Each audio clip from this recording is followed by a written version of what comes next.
On the glittering streets of Las Vegas, ruthless gunmen overpower defenseless victims and haul away a motherlode of cash. Following a trail from exotic dance clubs to the tranquil suburbs, authorities finally put down the reckless robbers.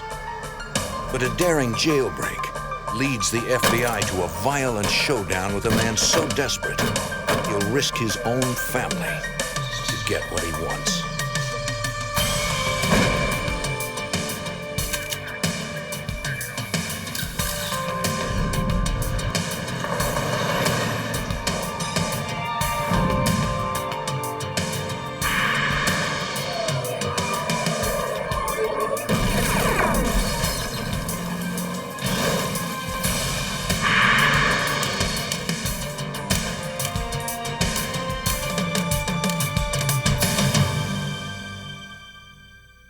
In Las Vegas, a gang of robbers target an ATM repository and hit the jackpot.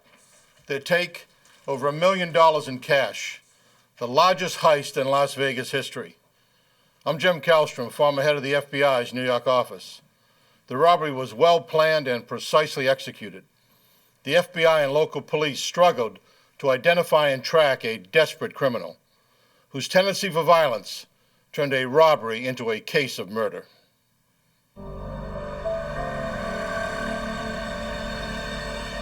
Las Vegas, a gambler's paradise, where even criminals sometimes try their luck.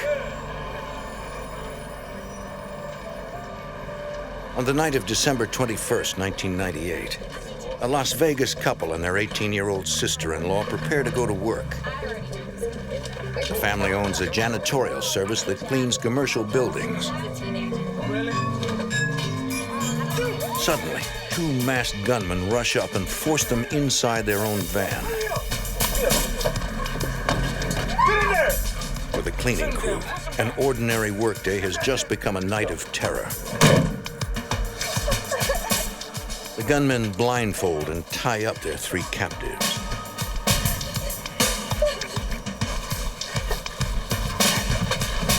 Oh, shut her up! What are you looking at? Sit still. Sit still. Don't move. They can hear the gunman talking to a female accomplice on a radio. Let's go. Car 2, are you in position? The gunmen seem to know the janitor's routine. They drive around until 11 p.m., the time they are scheduled to begin work at the Bank of America building. The gunmen even park where the janitors routinely park their van. Let's go. Your feet down. Let's go, girl. Get out of here. Next. The building is Bank of America's central ATM repository in Las Vegas. Let's go. Cash from 1,200 automated teller machines, often totaling more than $1 million, is delivered there each night. The gunmen force the janitors to use their key card and access code to unlock the door. This bypasses the bank's alarm system. Get in there. Let's take it. Get over there. Come on. Sit down. Sit right there. Sit down. Look, turn around. Turn around. The gunmen release the couple and order them to clean the building as they normally would. Turn around. Look. They keep the wife's sister hostage to ensure the couple complies with their orders. She is dead. You hear me? She's dead. Act like you're clean. Get out! Now! Get out.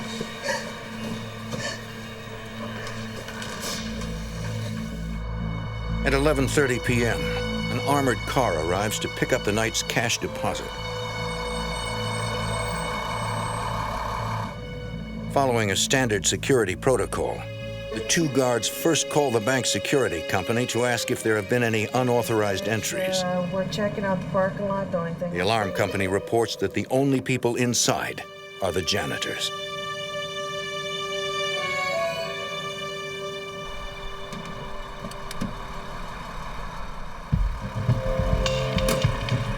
The only vehicle the guards see in the parking lot is the janitor's van.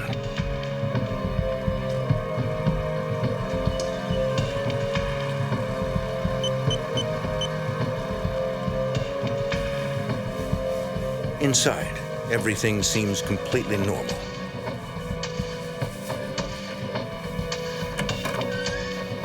The janitors are too terrified to say anything. The life of an 18-year-old girl is at stake.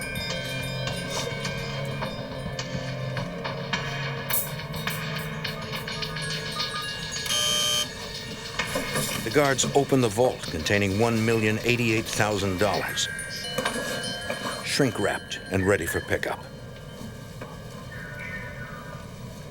Suddenly, Get down! Get down! Get on the floor! Get your hands up! as the gunmen disarm the guards, Two Grandpa, stay down. one of them accidentally discharges his weapon. Come on, The let's go. bullet ricochets off the floor and hits one guard in the chest. Come on, let's go. What happened? Been shot. Hang on. One of the guards calls for an ambulance. 12. My partner's down. He's been shot. I need an ambulance quick, please. Please. FBI Special Agent Henry Schlumpf arrives at the scene. He heads the investigation. Everybody was very scared, and it took a little while to calm everybody down and to get a story as to what exactly happened. And the descriptions that we got, because the subjects were masked, were very general in nature. We were looking for two males who were either white, black, or Hispanic, 6 foot, 6'3", and about 200 pounds. That was basically all the description that we had. With little to go on, every detail is important. The janitors told us that when the subjects first entered the bank, they were a little taken aback at the number of video cameras that were in the bank. That indicated to us that they had not been inside before. This suggests that the robbery may not have been an inside job.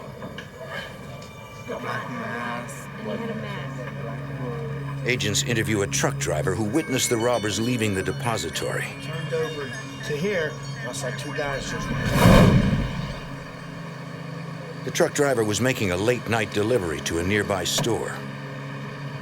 He saw two men run out of the depository and throw some bags in the back of a white Chevy S10 pickup truck. and they just took off in that direction.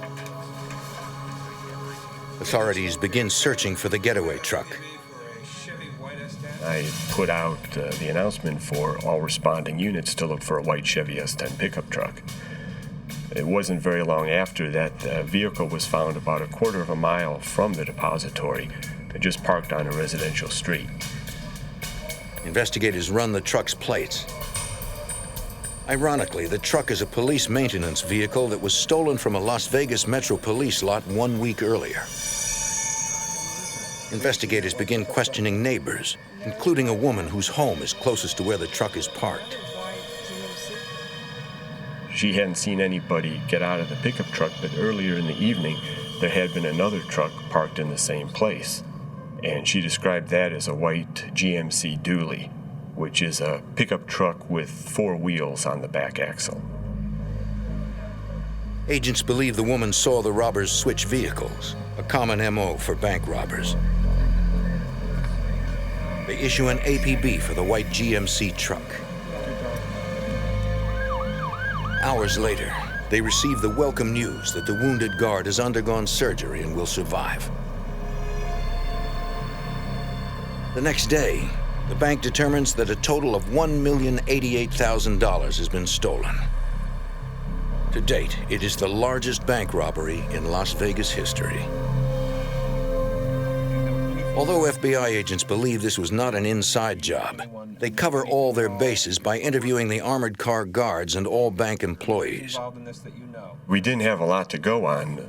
We ended up interviewing everybody who worked at the branch and everybody who worked at the armored car company and polygraphing some of them. Although agents do not find any new information, they do rule out the employees as suspects. Thank you. The subjects who committed the robbery could have found out everything they needed to find out by following the armored truck around and following the guards around. And we surmised early on that that's probably exactly what they did. With the investigation running out of leads, executives from Bank of America and the Armored Car Company decide to offer a reward for information leading to the arrest and conviction of the robbers. Agent Schlumpf advises them on how large the reward should be. And I said $50,000, which was quite a lot for a bank robbery, but we were going to need to generate some public interest in this case. Agents ask local authorities for their cooperation. We notified the airport that we were looking for someone carrying large amounts of money. We notified all the jails to advise us if anyone tried to bail someone out with large amounts of cash. A week after the $1 million robbery, the FBI receives a call from security at Las Vegas's McCarran Airport. They got a telephone response from someone asking if large amounts of currency would set off the metal detectors. And they took the number down on caller ID and gave it to us. Investigators use a reverse telephone directory to find the caller's address. Agents set up surveillance on that address, a home in the suburbs of Las Vegas. There were people going in and out of the house about every half hour. Someone would arrive and someone else would leave. But it's curious, and I'd kind of like to know what's going on.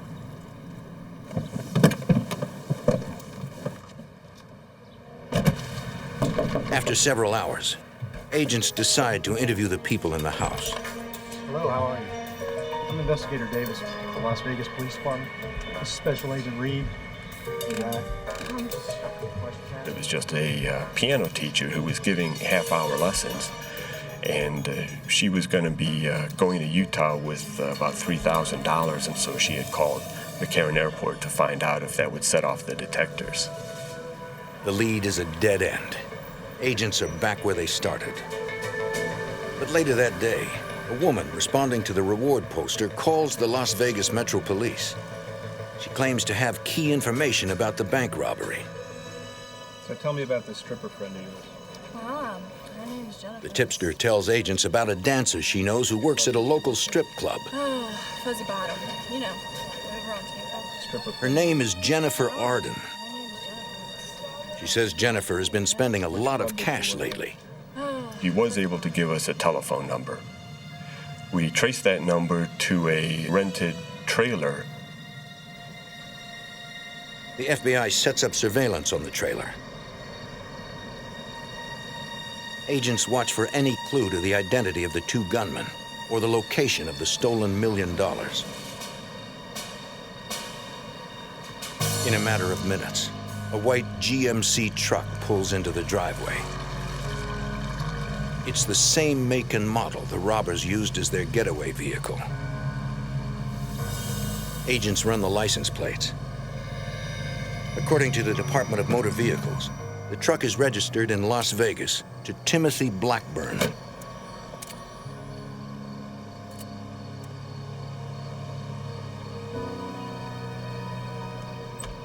The driver enters the house and leaves minutes later.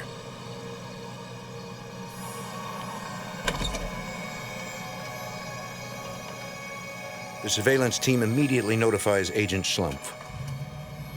The sighting of the GMC pickup gave us enough probable cause to get a warrant for the trailer.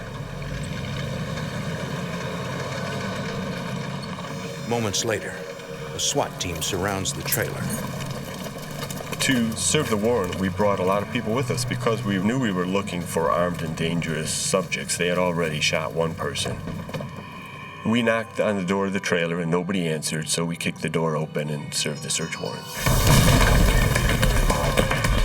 The SWAT team finds one man in the trailer. He identifies himself as Riley Bates. He reveals that Jennifer is his girlfriend.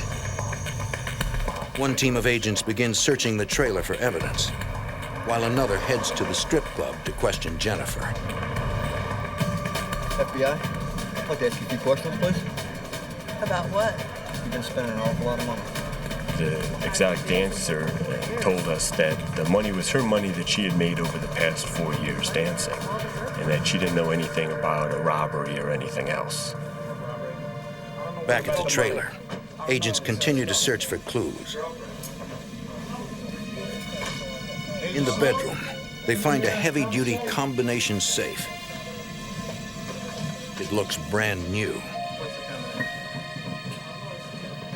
The trailer was filled with trash, and it was not the kind of place where you would expect anybody with any money to be living. And yet here they had this brand new safe they had bought. What's the combination? Riley claims the safe belongs to his girlfriend, and only she knows how to open it. We'll find out.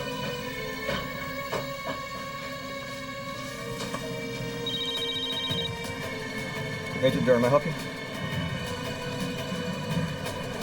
Jennifer, what's the number to the combination of the safe in The your agent cell? asks Jennifer for the combination, It's not my safe, it's my boyfriend. It's but not she my says safe. Riley How would has I know it. the combination? Do you hear that? She said she doesn't know what the combination to the safe is. The safe belongs to her boyfriend. So we go back to He says Riley it's Bates yours. and tell him that his girlfriend said he had the combination, so then he told us the combination. Yep, that's it. Inside the safe, the FBI finds $50,000 in cash and bags of marijuana. Selling pot. I told you. Riley insists that he made the money by selling marijuana and claims he knows nothing about the robbery. Agents strongly suspect he is lying. But with over $1 million missing, where is the rest of the money? Where did it come from? Las Vegas, December 1998. A team of violent bank robbers shoot an armored car guard and flee with more than $1 million. A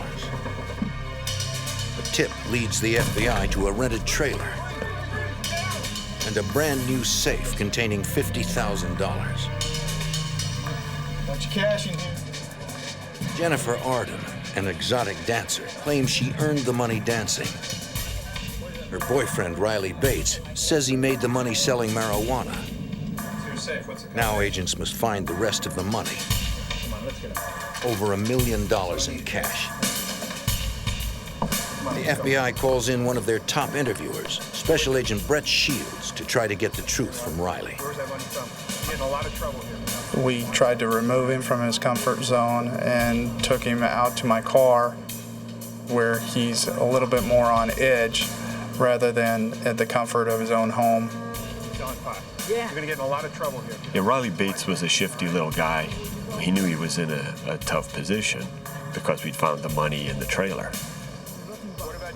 He tried to maintain that it was profits from the marijuana that was found in the safe. It wasn't believable that he was that successful and he's still living in a single wide trailer. You're gonna be in a lot of trouble here. You know that? I don't know what you're talking about. We had gotten convinced that we can help him out on the marijuana charges and he doesn't want to get tied up into the $1 million bank robbery. He said, I didn't commit any robbery. So now Agent Shields and I know, we're probably about 2 questions away from finding out who did. So we said, okay, Riley, you didn't commit the robbery, but I believe you know who did commit the robbery. And he said, my brother Robert and his friend Tim. It's my brother. His friend Tim. Really? Yeah. Well, where is Tim right now? I don't know where they are right now. Riley claims that he doesn't know where his brother Robert is. Where are they? But I don't know where they are. But inside the trailer, agents find gaming chips and receipts from the Luxor, a casino on the Las Vegas Strip. So we sent a couple agents to the Luxor, and they contacted management, and sure enough, Robert Bates was staying there.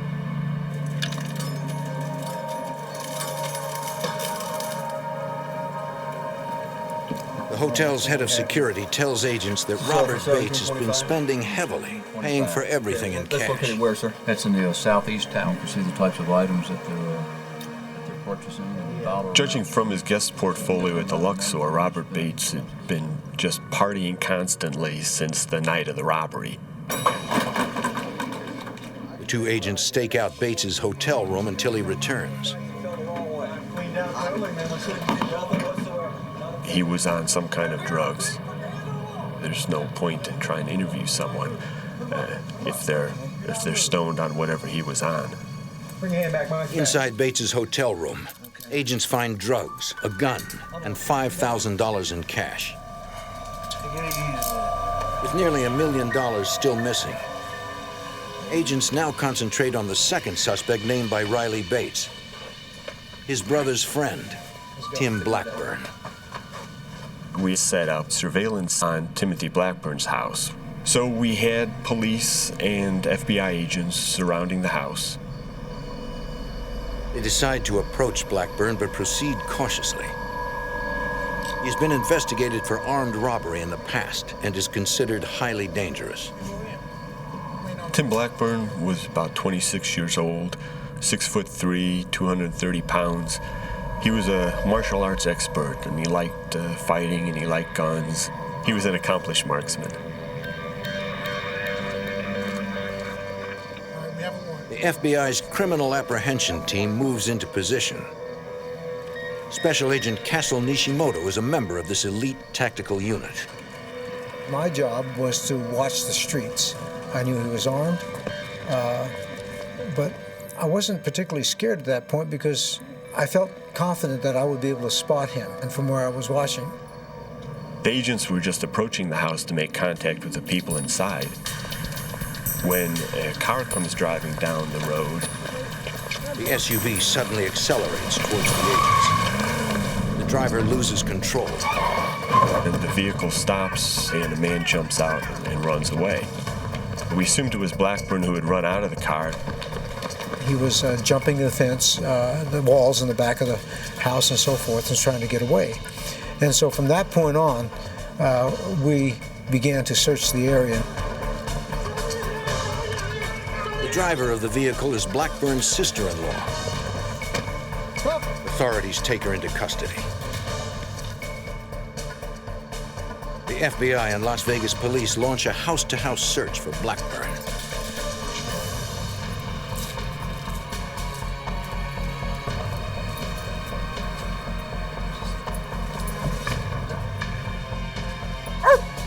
Two blocks away, a canine unit picks up the fugitive's scent. Come out with your hands up! All right, you got me. Come on out! You got me. Roll it, your hands! Don't make me sit the dog, come on! Blackburn was found by a canine unit hiding under a deck in someone's backyard. He had a mask and he had an ankle holster. Fortunately for the canine officer, the holster was empty. There's nothing in it, man. Blackburn had lost his gun jumping over fences. Man, it's behind you. Go back. Sorry, we got him.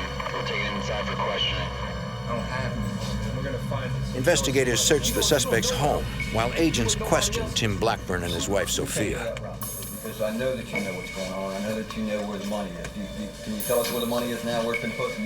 They offer Blackburn a reduced sentence if he will admit to the robbery. I don't have any money. If you don't see it, it's not here. He refuses. Investigators continue to search the house. An evidence response search is very methodical. It's not just everybody running around to where they think something might be hidden.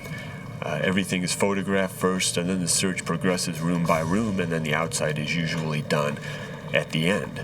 They find some flex cuffs, like were the same type that the janitors had been bound with, and they found some walkie-talkies and some other surveillance equipment.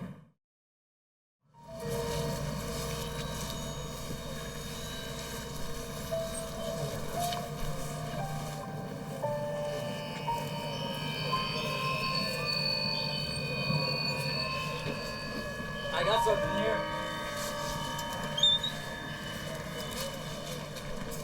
Early that morning, in Blackburn's backyard, they find several duffel bags inside the doghouse.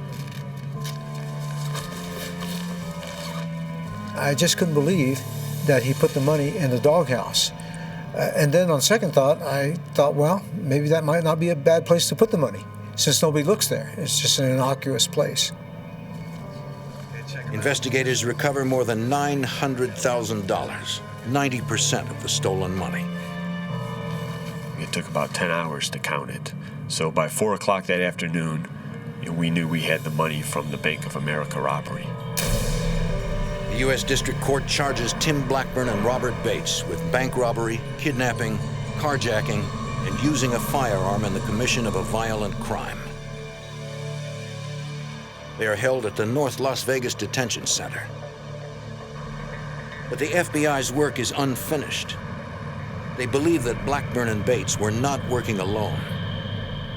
We knew that there was probably someone else involved in the robbery, that it was too much logistically for only two people to do.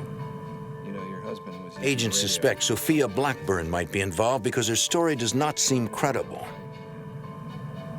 I was at the house several times to talk to Sophia Blackburn.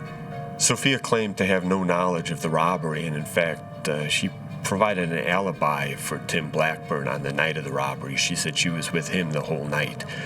She couldn't account for the money that they found or the other items that were in the house. She was worried because her husband was in jail and she had two young daughters to raise herself, so she was claimed to be cooperative, but she would have these stories that were in no way even close to plausible. But that's what she was going to stick with. And, you know, there was not going to be really any way to talk her out of them. There was no way that she was ever going to give us any information that would implicate Tim Blackburn. On August 11th, 1999, 7 months after the $1 million robbery, Sophia visits her husband in jail. You can't tell him where I am. She secretly uses a tiny tool on her keychain to loosen the screws securing the divider window. It's good, so my babies are doing all right, man.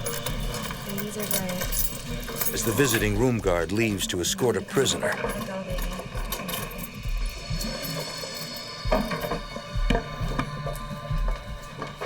Blackburn removes the bulletproof glass.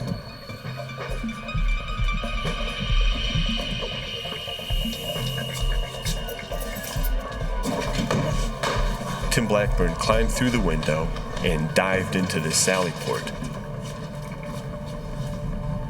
The one door closed and the second door opened before anybody realized what he had done. As soon as the second door opened, he was just climbing over everybody in the sally port and he ran outside. Sophia retrieves a gun she had hidden earlier and tosses it to Blackburn. All the alarms are going off, and guards outside knew that there was a jailbreak. As the Blackburns try to get away, they face startled guards in a violent shootout. August 11th, 1999. Timothy Blackburn, accused of the biggest bank robbery in Las Vegas history, breaks out of jail with the help of his wife, Sophia. FBI Special Agent Henry Schlumpf. They tried to arrest Blackburn, but he shoots at them. This pickup truck that's sitting in the lot was going to be his escape vehicle. But the guards are returning fire. Blackburn is forced to abandon the truck. Suddenly, his wife Sophia roars up in an Isuzu rodeo.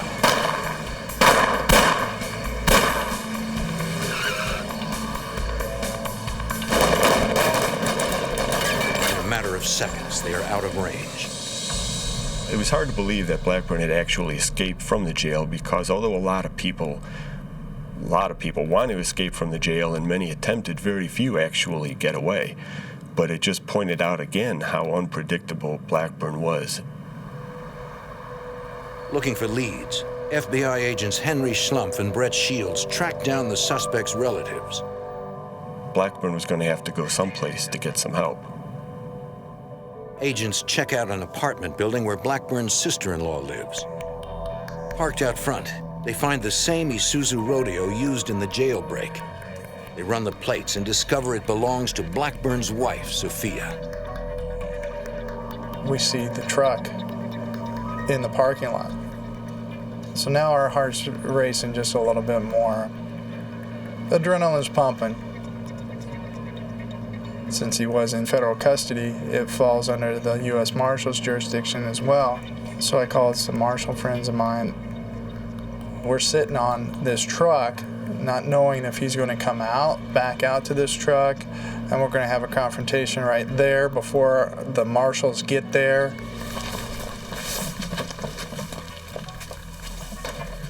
After a few tense moments, U.S. Marshals arrive to help FBI agents raid the apartment. Step outside. Can we go inside? Search your premises? But Blackburn isn't there. Or may have been used in the commission of a crime. You have a Agents ask the fugitive's sister-in-law where Tim Blackburn is. She says she doesn't know. This could be extremely They ask why serious. Sophia's Isuzu is there and not her own car, which authorities know is a Nissan Pathfinder. It's gonna be as bad for you as him. She claims it's in the shop, but her story does not check out. Serious. If you're covering him up, Agents suspect Blackburn is on the run with her we're looking for Pathfinder. the vehicle. Can you tell us where it is? No, I have no idea where it's at. For the next week, the FBI searches for Blackburn, his wife, and their 2 little girls. They come up empty. Then, 9 days after the jailbreak, a Las Vegas police helicopter spots a Nissan Pathfinder parked in the desert. A family of 4 is nearby. The FBI and Las Vegas police arrive in force. Now we have no shot. Special Agent Castle Nishimoto leads the FBI SWAT team. We were located on a ridge line quite a bit above them, and there was a valley between us.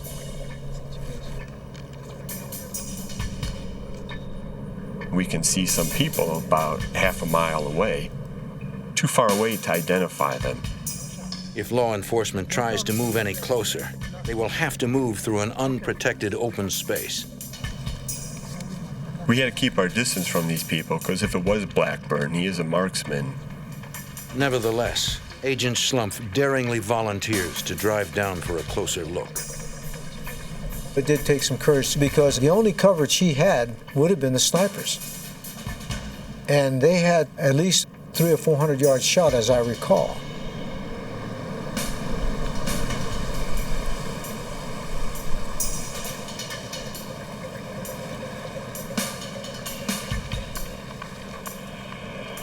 As Agent Schlumpf gets nearer, he can finally make out faces. I could recognize that it wasn't Blackburn. It wasn't anybody who we were looking for. Authorities have hit another dead end. But Agent Schlumpf also realizes that authorities cannot continue to respond on such a massive scale. There must have been 100 vehicles in this valley. All the SWAT vehicles and evidence response team vehicles and police cruisers. And I'm thinking to myself, you know, we can't be doing this every time someone says Tim Blackburn. I mean, nobody's got the resources and we're going to burn ourselves out. The next night, law enforcement pursues the dangerous fugitive with every available resource. We had about 40 agents, police, marshals, Henderson Police Department, detention center people. We got everybody together, and we divided up into teams, and what we were going to do was interview every one of Blackburn's associates, search every house, find every vehicle that he could possibly have access to.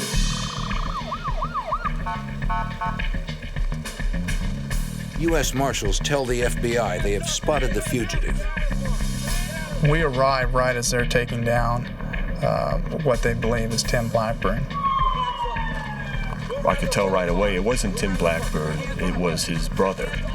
His brother is a younger, slightly smaller version of Tim Blackburn, very similar in appearance. As we're IDing him, what we notice is that his driver's license was brand new. He had just gotten it the day before. So we asked him, well, what happened to your old license? On the hood. Blackburn's brother claims he lost his license. But agents suspect he gave it to the fugitive to use as a fake ID. In the car, agents find a note from Tim Blackburn. In it, he asks his brother to get him some money. A man who once had $1 million in his possession now needs a loan to survive. We decided to arrest him for aiding and abetting a fugitive. So that's what we did. We arrested Tim Blackburn's brother. Authorities also arrest Blackburn's sister-in-law for lying to federal authorities when she said her Nissan Pathfinder was in the shop. With two of his family members in custody, agents develop an ingenious plan to lure Tim Blackburn into the open.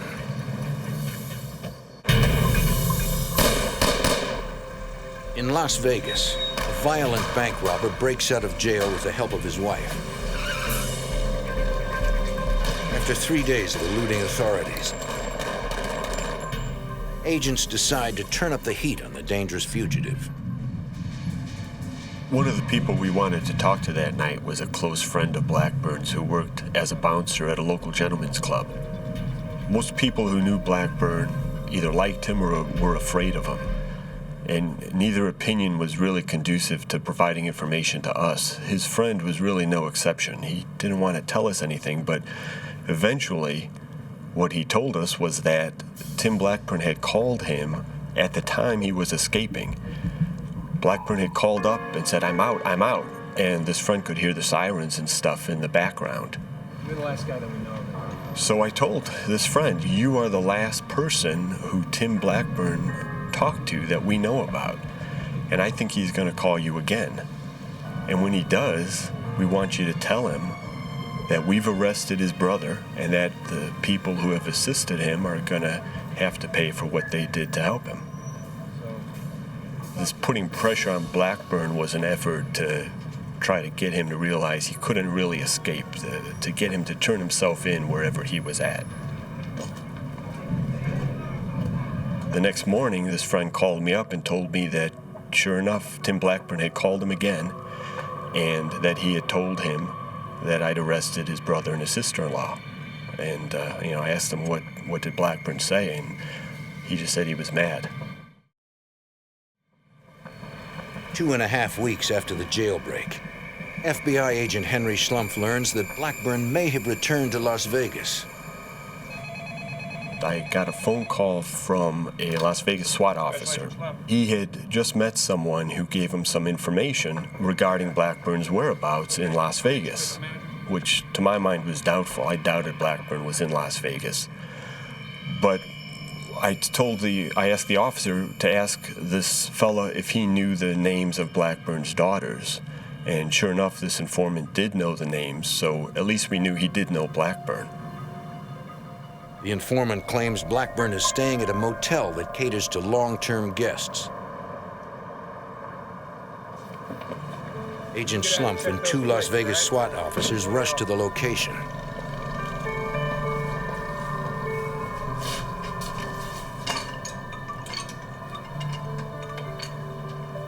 You seen these two before?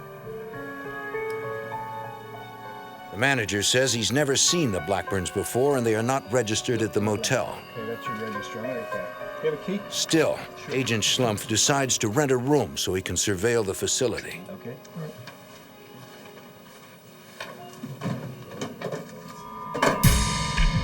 SWAT officers call in the license plates of every vehicle in the parking lot. None of them are reported as either stolen or owned by any of Blackburn's relatives.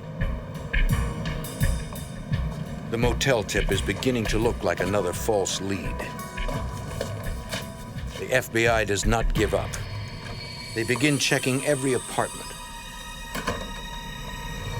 So what we decided to do was to perform a ruse. We would have a complex security guard just start knocking on doors and notifying the residents of noise complaints. I'm there watching, and the door opens, and Sophia Blackburn comes out to talk to the guard. I couldn't believe it. There she was. She looked happy and smiling and well-rested, better than I'd ever seen her. She did not look like she'd been on the run for 17 days. Suspecting that Blackburn is hiding in the apartment, Agent Schlumpf calls for immediate backup. The criminal apprehension team and Las Vegas SWAT arrive within minutes. SWAT responded right away. More agents came, and a lot of patrol units, the marshals came. And what we did was we started evacuating the complex. Every apartment was evacuated except, of course, for the one where we thought Blackburn might be. And then we did what we do in 99% of our fugitive cases. Our criminal apprehension team placed a call into the apartment. I need to talk to Timothy Blackburn. What they do is they tell the person in there, look, we know you're there. You're surrounded. There's no way that you can get out. So come on out. Look, we just want to find a nice, peaceful way to end this whole thing. So I'm waiting for Blackburn to come out, and I'm deciding, where are we going to take him? Back to the jail he escaped from or to a different facility? And that was my mindset. If he was in there, he was going to come out. But he doesn't. Agent Slump, he wants to talk to you. The apprehension team person was on the phone, and she says he wants to talk to you. Hello, Tim. And sure enough, it was Tim Blackburn. And my job was just to keep him talking on the phone, because as long as he's talking on the phone, he's not shooting anybody. When I first started talking with Blackburn, I was kind of commiserating with him, telling him, it must have been hard being on the run for the last 3 weeks. Hey, I took the kids to San Diego. Have you ever been So to San here he Diego? was, maybe 10 minutes from Mexico. And he didn't go there. He came back to Las Vegas. Agent Schlumpf cannot understand why Blackburn has returned, but is even more concerned that his children may be with him. Why don't we just talk about... Then his worst fears are realized. He hears the 2 little girls laughing in the background. There's children inside the room. Repeat, there's children inside the room. The SWAT team set up outside the apartment, and they were there to initiate a hostage rescue if Blackburn turned violent and started hurting any of the people in the apartment, Sophia and their 2 little girls. He says, Henry, I don't suppose you can just let us go. And I told him, I can't do that. I'm not going back to jail, man. I'm not going back to jail. Look, I don't want my kids to visit me in jail. Tim was set on not going back to jail. He said he just wasn't going to go back. And, after shooting a guard, there's no way any of that is going to go away. Schlumpf worries that Blackburn may be suicidal. Hey, Tim, it's time to come in, buddy. Authorities now face a dangerous scenario. A hostage barricade situation involving an armed man, his wife, and 2 small children. Look, I'm not going back, man. That's just it. I'm not going back to jail. I'm not going back. The FBI and police SWAT teams surround a motel just off the Strip in Las Vegas. A violent bank robber has barricaded himself inside one of the apartments.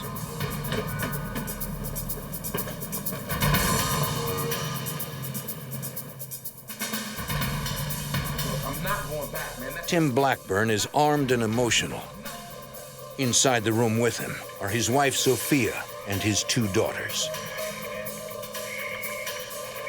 Oh, you came back. FBI agent Henry Schlumpf tries to talk the desperate man into surrendering. Come on out. Although negotiators are present, Blackburn refuses to talk with anyone but Agent Schlumpf, who months earlier had arrested him for bank robbery. I'm not going back to jail, man. I don't want my kids to visit me in jail. Agent Schlumpf pleads with both Blackburn and Sophia to let the children leave the apartment. Slow it all down. Sometimes I talked with Sophia and sometimes with Blackburn. It seemed like maybe we were getting a little farther ahead talking with Sophia, but then when we take a break and she talked to Blackburn, we kind of have to start over again. He had a lot of influence with her, because he's her husband. She was afraid that if she were to leave with the children, that Blackburn would kill himself. And, she certainly didn't want that to happen. We'd take breaks, and then I'd call in again. There were highs and lows. Sometimes it seemed like we were making progress. Other times, we took a couple of steps backward.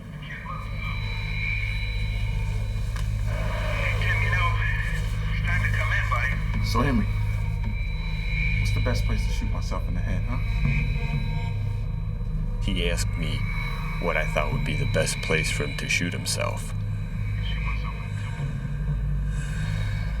And I told him that we had a lot of other things that we could talk about and try to work out before it came to that. How are the kids doing? Blackburn says he put his daughters in the bathtub to protect them. For their own protection. But the SWAT commander is concerned. Confining them could also be the prelude to a murder-suicide pact.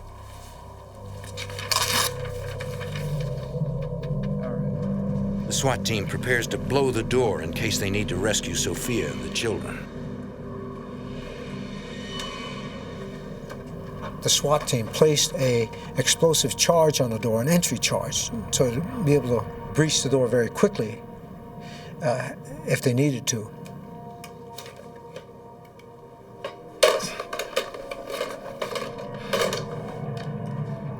After 4 long hours of negotiation,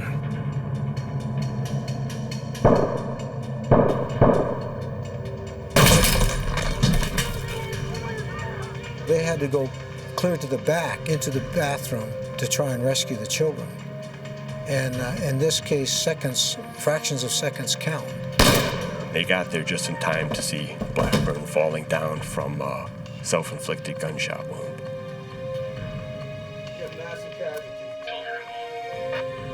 they find Sophia dead. Both the children have been shot in the head and are barely alive. I saw them running very quickly to try to save the children. The SWAT team got them to the paramedics, but they died in their arms. I felt quite saddened that my fellow SWAT officers tried their best and yet wasn't able to save the children. Our mission was to save lives, and we were not able to accomplish that. It was just devastating. It was like the worst possible outcome.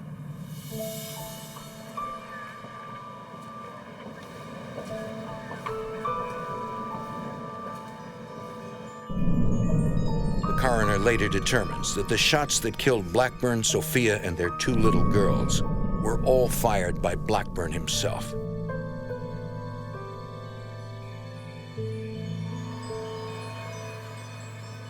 A few months later, in federal court in Las Vegas,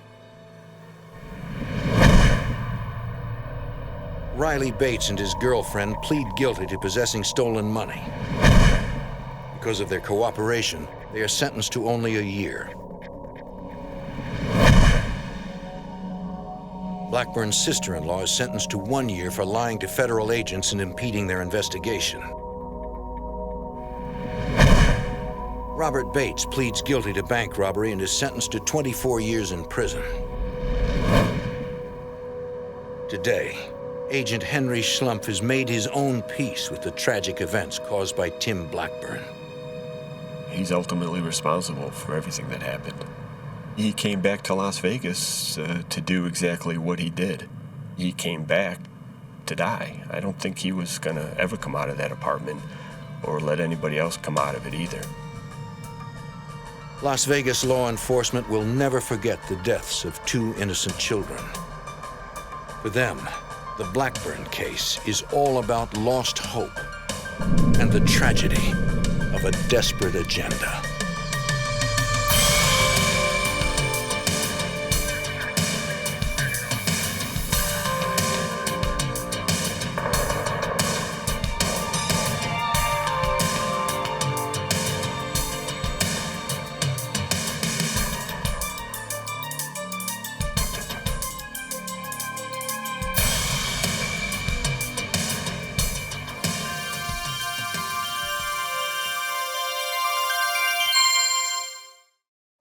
In Las Vegas, fortunes are won and lost through games of chance, but some try to beat the odds with violence. A ruthless band of vicious thugs strikes several casinos, taking thousands of dollars, leaving a bloody trail in their wake. Local police and the FBI team up to identify and track down the deadly gunman, who will stop at nothing to avoid capture.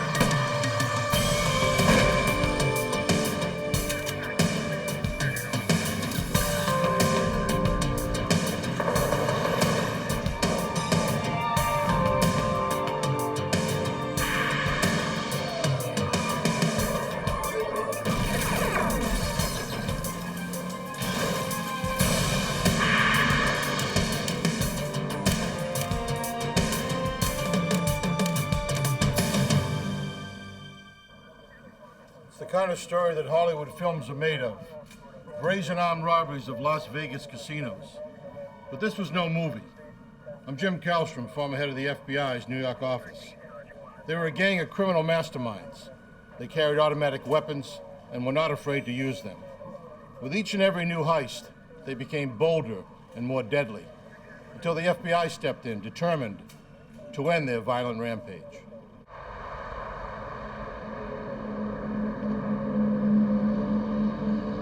Las Vegas, Nevada, September 20th, 1998. It is shortly before noon at the MGM Grand Hotel and Casino.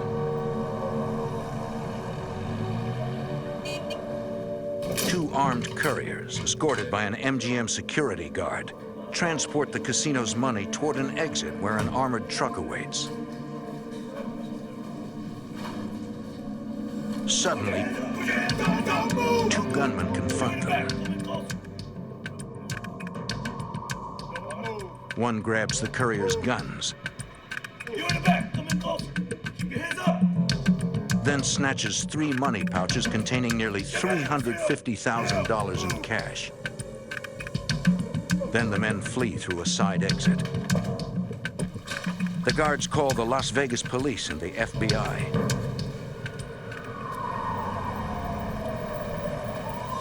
Detectives and agents respond to the casino and interview the guards, who give investigators a rough description of their assailants.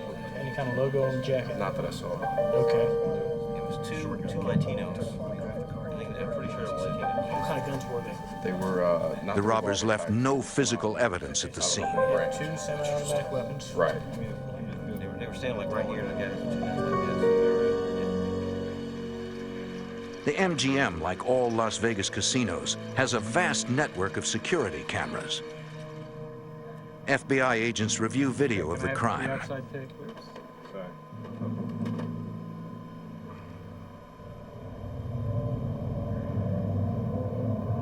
Special Agent Henry Schlump observes the way the lead gunman brandished his weapons, which suggests he could be a dangerous individual. Seeing a subject commit a robbery with a gun in each hand is not typical. That would be a rare occurrence, and I think it would portend the violence that the subject was capable of. We got two-fisted gunslinger. Okay, can you give me the outside tape?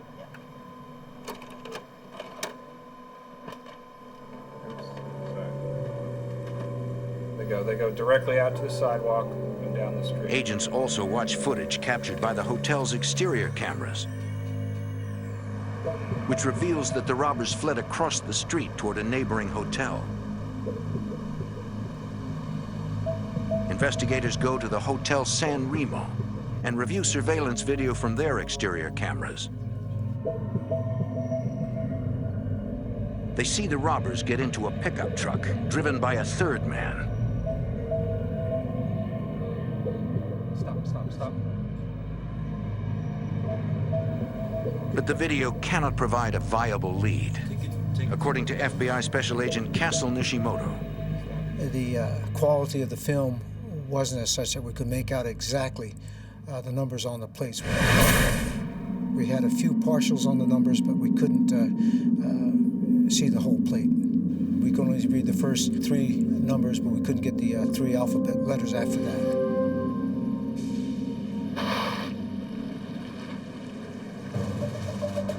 Despite having only a general description, police begin searching for the getaway truck.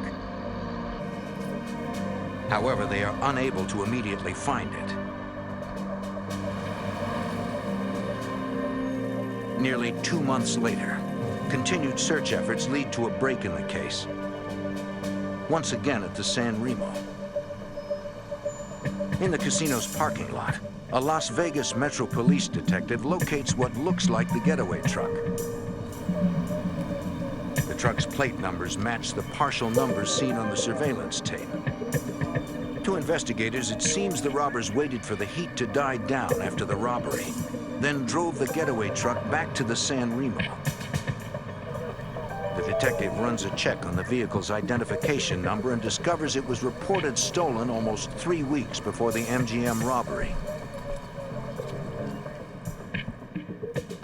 Running a check on the license plate, investigators find it was stolen from a disabled car kept at a Las Vegas storage area.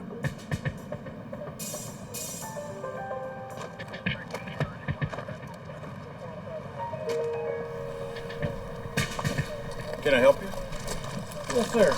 Investigator Fleetwood, we're looking into some thefts that occurred. The manager of the facility tells the Las Vegas Metro Police detective he knows nothing about the theft. He suggests he speak to the watchman who lives at the storage area, Jose Vigoa. There he is, right there. The manager points out Vigoa in the distance. The detective asks the manager to have the watchman contact him, but Vigoa never calls. Months pass, and the investigation runs out of leads. June 28, 1999, 9 months after the MGM robbery. At the Desert Inn Casino, an armored van is making its rounds collecting cash.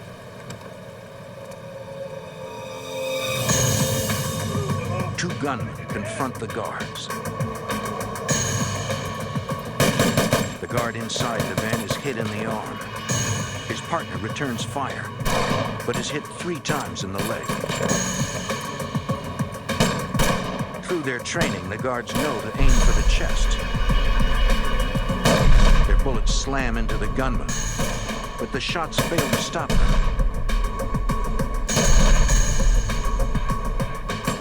They must be wearing body armor. The guard on the ground manages to get to the safety of the armored vehicle.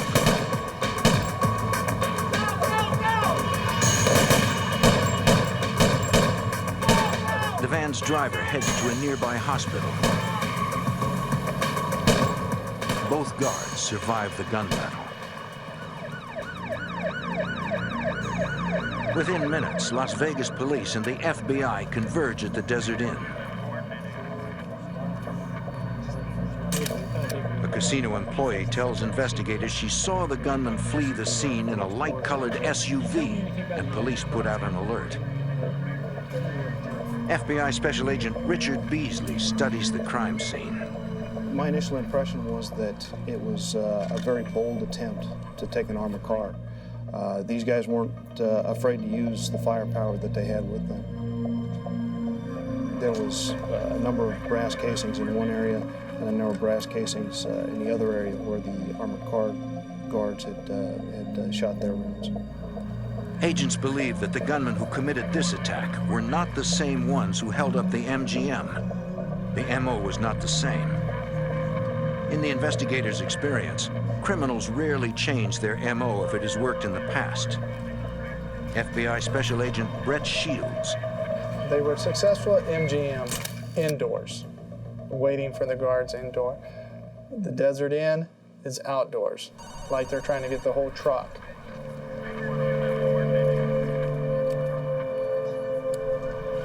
10 minutes after arriving at the scene, Agent Beasley gets a call that the getaway car has been found. I'll be right there. One of the uniform officers had been patrolling the area looking for this vehicle, and they found it in the parking lot of a small motel. We looked inside, and we could see shell casings on the floor, and there was a .45 caliber shell casing on one of the running boards. Investigators also find an empty water bottle inside the vehicle. It is preserved in the hopes of recovering DNA evidence from it.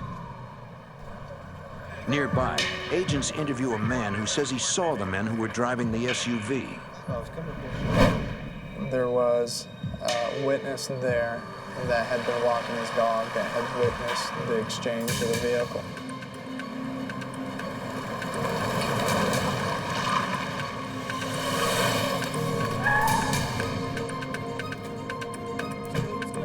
One robber goes to the back of a pickup truck, simply throw a bag in the back, made a loud noise, what we think is the guns. The other two jump into the front of this pickup truck.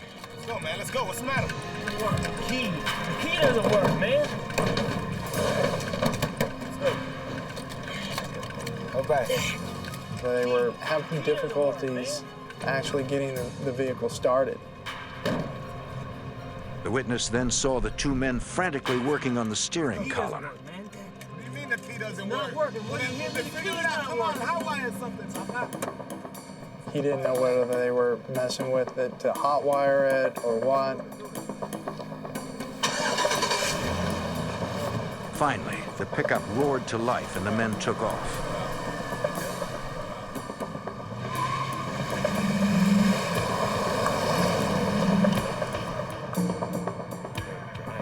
Agents wonder why the robbers had to hotwire their own getaway vehicle.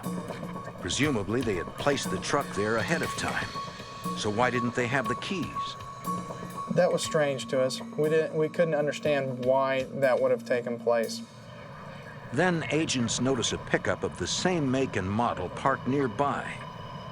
We thought maybe because there were two vehicles that were, very similar, parked close together, they had jumped into the other vehicle, and of course their keys don't work, so they had to hotwire it. Agent Slump and I go back to the rear of this second pickup truck, and we notice that there's a license plate rubber banded over another license plate.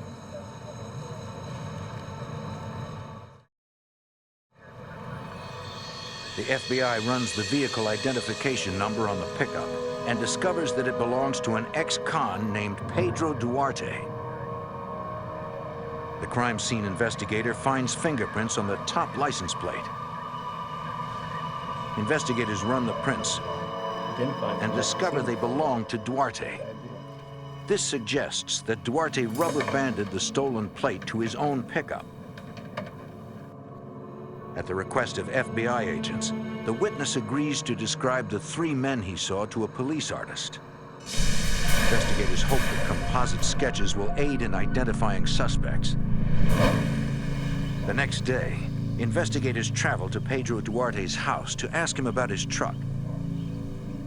So I had the composite with me, and when we go to knock on the door, and Pedro Duarte comes to the door, it's like, holy cow. Duarte bears a close resemblance to the man in the sketch. Mind if we come in and talk to you for a moment? Sure.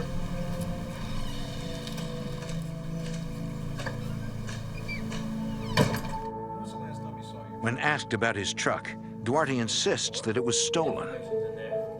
Police records show that it was, in fact, reported stolen.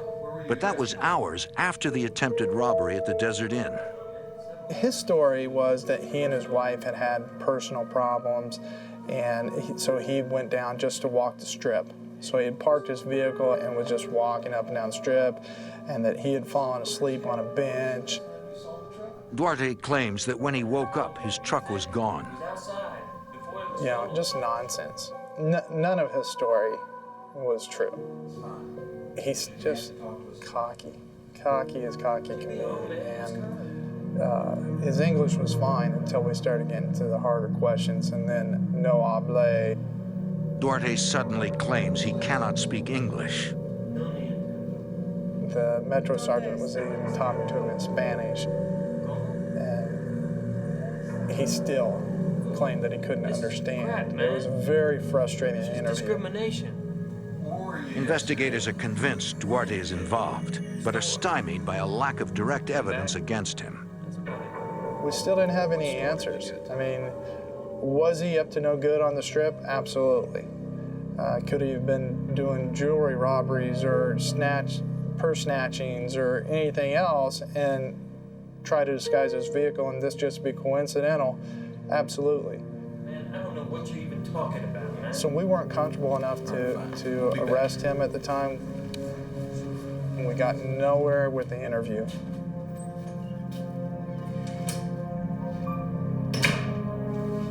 Hoping to get a positive identification on Duarte, Agent Shields shows a photo lineup to the only witness who has seen the faces of the Desert Inn robbers. I can't tell. And our witness did not pick him out of a photo lineup. So we had to go back to other means, trying to identify his associates, his money trail. Just kind kind of a full blitz on Duarte at that point.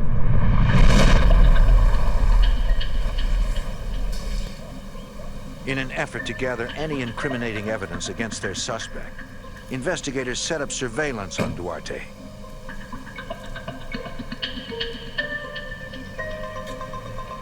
But after weeks of watching, they come up with nothing. The Mandalay Bay Casino, October 11th, 1999, 4 months after the attempted robbery at the Desert Inn. 2 armed couriers pick up $88,000 and transport it to their armored truck. Suddenly, 2 gunmen ambush them.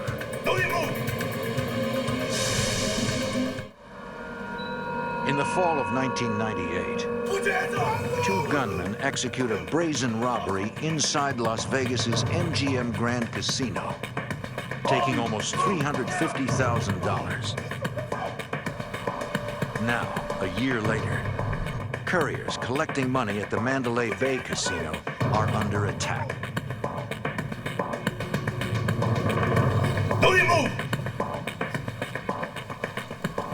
The robbers quickly disarm them and flee with $88,000 in cash. Let's go, let's go. At the FBI's Las Vegas field office, agents review the surveillance video of the robbery. Special Agent Brett Shields suspects that the gunman who robbed the MGM committed this robbery as well. When we saw the manner of how this robbery had taken place at Mandalay Bay, there was a lot of similarities. The way the approach was made, the way the weapons were held, weapons in both hands, arms extended, and it did trigger some thoughts that the MGM and the Mandalay Bay are connected. I've been working on this for a long time. Investigators pore over the case, searching for any clue that might have been missed. Special Agent Richard Beasley. Brett Shields and I were in the office. We were talking about the case, what we could do to develop additional leads, make sure all the leads that we had been covered. And I'm looking over his shoulder and I recognize the name on there. Vigoa is the watchman at the storage facility that detectives never got to interview. And at that time, it kind of lights went off for me that I told Agent Beasley, hey, if this is actually Jose Vigoa, then, you know, that's our guy. Jose Vigoa. Who's that? Agent Shields has a history with Vigoa. I had arrested Jose Vigoa in 1990. That was one of the first arrests that I had made as an FBI agent. In 1990, the FBI was investigating Cuban immigrant Jose Vigoa for cocaine trafficking and went to a storage facility with a warrant to search his unit. As they're entering to go do the search, Jose Vigoa speeds away. An agent is standing in front of the gate and he actually tries to run him over.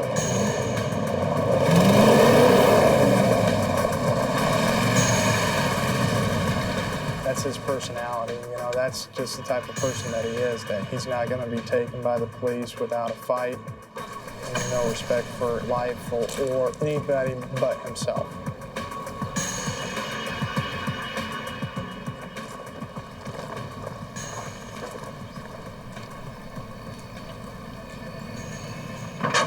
Investigators checked Vigoa's storage unit and found a scale covered with cocaine residue and his fingerprints. He was later convicted of drug trafficking and assaulting a federal officer. He served 6 years in prison for his crimes.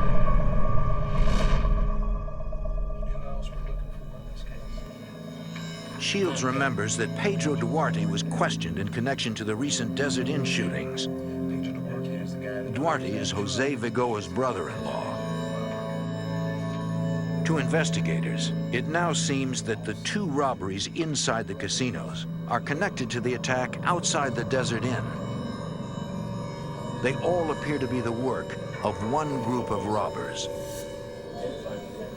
Agents decide to show Vigoa's probation officer the casino surveillance video to see if she can identify any of the robbers.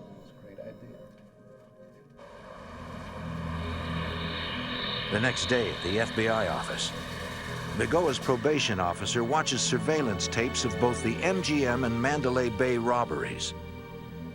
She says one of the gunmen resembles Vigoa, but can't make a positive ID. Disappointed but undeterred, agents put Vigoa under surveillance.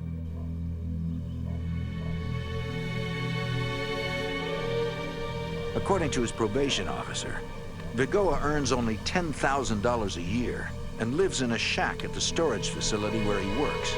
But Agent Beasley discovers that Vigoa actually lives in a middle-class house. We did financial background checks, and the house was in fact purchased just a few weeks after the MGM robbery. It was interesting to us because about $19,000 in cash had been put down on this house. The house was not purchased in Vigoa's name. It was purchased in the name of a person named Oscar Cisneros. Agents suspect Vigoa is using Cisneros as a financial front to hide his purchases. We knew after talking to Vigoa's probation officer that Vigoa was supposed to be working a labor-type job. He wasn't supposed to have much money. So if assets started showing up in Vigoa's name, that would certainly raise suspicion to his probation officer. Vigoa's finances are questionable, but they are not an indication of guilt. We didn't have any eyewitness identification of him in these robberies, and just because somebody's spending a large amount of cash doesn't necessarily mean that they were involved in a robbery. Vigoa was a convicted drug dealer. We didn't know if he was back in the drug trade, which would account for him having a large amount of cash.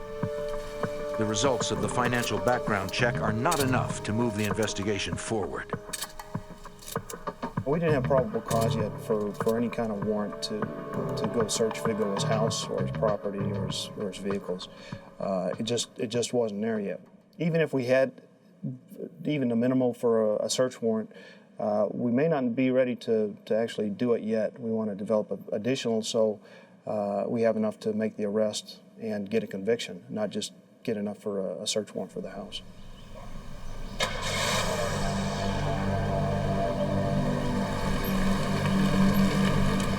Agents continue to watch Vigoa.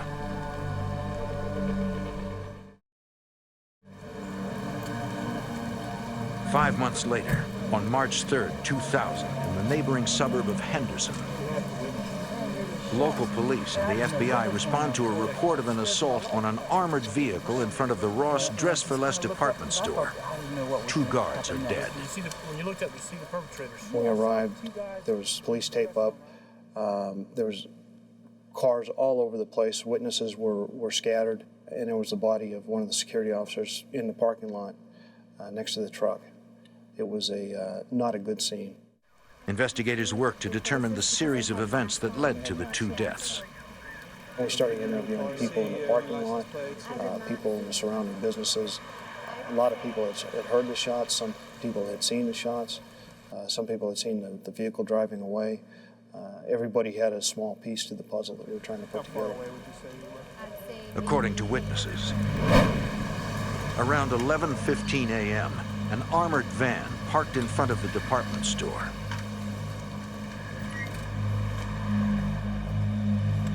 One guard went inside to pick up the store's deposit, passing between two minivans which witnesses reported seeing parked there since early that morning.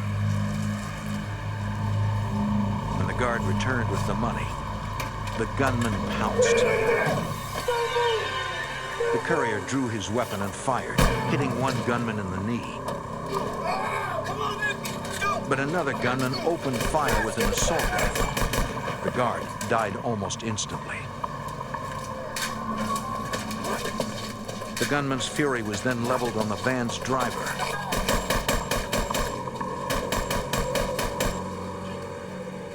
The lead gunman grabbed the money bags. All three men made their escape in what witnesses described as a beige sedan. Their total take was less than $5,000. The amount of violence used in that crime was just incredible. The number of rounds that were fired and the brutal cold-bloodedness that these security officers were killed was just uncalled for. The details of the attack lead agents to believe this robbery was perpetrated by the same group they are currently investigating. The lying in wait, the attempt on the armored car, the high-power weapons, the shots fired, it all matched with the Desert Inn attempt. A crime scene technician processes the minivans used by the robbers, but he is unable to recover any evidence that could help identify them. As investigators continue working into the early evening, they experience a moment of unexpected and chilling sadness. When it's getting around 5 o'clock, cell phone starts ringing on the dead guard, and it was just a feeling of emptiness that it's kind of every cop's nightmare, you know, that you're not coming home that particular night, and then your wife or your significant other is calling, wanting to know where you're at and why you're not home. The phone kept ringing, and everybody wanted to pick up that phone and talk on the other end. It was just a bad feeling. Investigators at the scene decide to join forces to track down the killers. We formed kind of an ad hoc task force within the FBI, Henderson Police Department, and Las Vegas Metropolitan Police Department, in order to identify the group of individuals who were doing these crimes. Everybody's goal was the same, to try to catch these guys. But without any evidence implicating their suspects, they will need to move quickly if they are to capture them before they strike again. In Henderson, Nevada, a group of heavily armed robbers continue their violent rampage with an assault on an armored van, killing 2 guards in a hail of gunfire.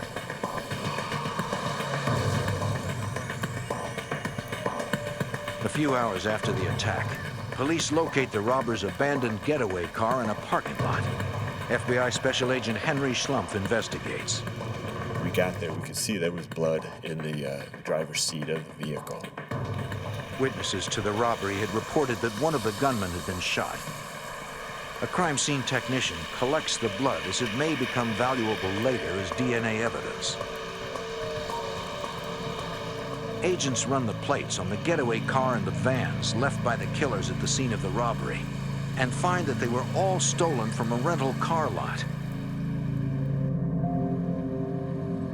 The task force is unable to definitively identify suspects in the robbery, but they are confident it is connected to a string of similar heists over the past 18 months. Those crimes have been tied circumstantially to ex-cons Jose Vigoa and Pedro Duarte, Vigoa's brother-in-law. But without any hard evidence implicating the pair, the investigation stalls. June 3rd, 2000, 3 months after the Ross killings, the Bellagio Hotel and Casino. It's shortly after 6 a.m. Casino employees are counting money in the main cashier's cage.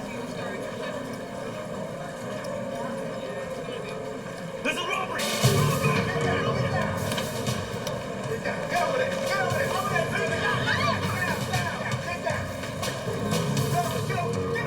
Gunmen force frightened employees into a corner and then clean out the money drawers.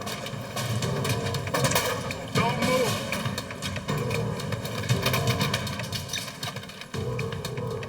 The robbers take over $144,000 in cash. But the gunmen are not finished. They want more. They target a nearby change booth. This time, the robbers allow the cashier to leave. They steal an additional $10,000. The security guard notices the fleeing cashier on a surveillance camera and zooms in for a closer look.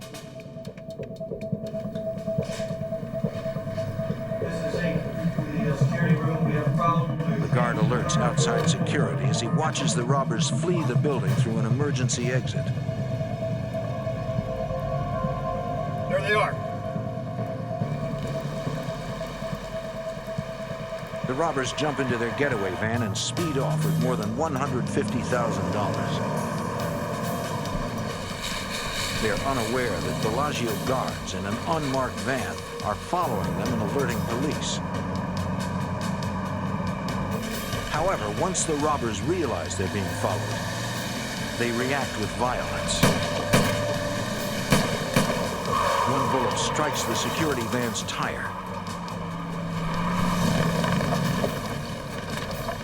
ending the pursuit.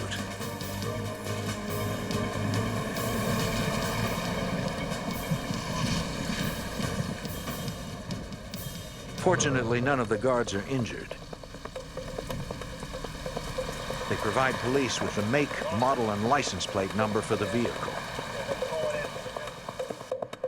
When FBI Special Agent Brett Shields hears the details of the heist and the robbers' violent escape, he is convinced it is connected to their suspects.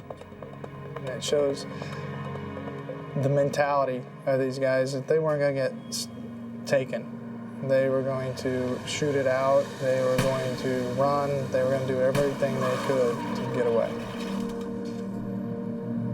At the Bellagio's security office, agents ask Jose Vigoa's probation officer to watch surveillance video of the crime, hoping for a positive ID.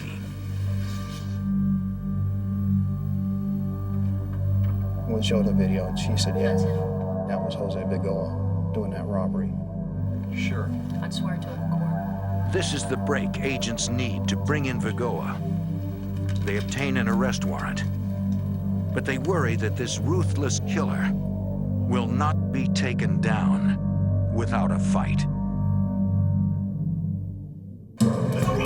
In Las Vegas, the FBI has finally identified ex-con Jose Vigoa as the suspected leader of a violent band of robbers who has already killed 2 people.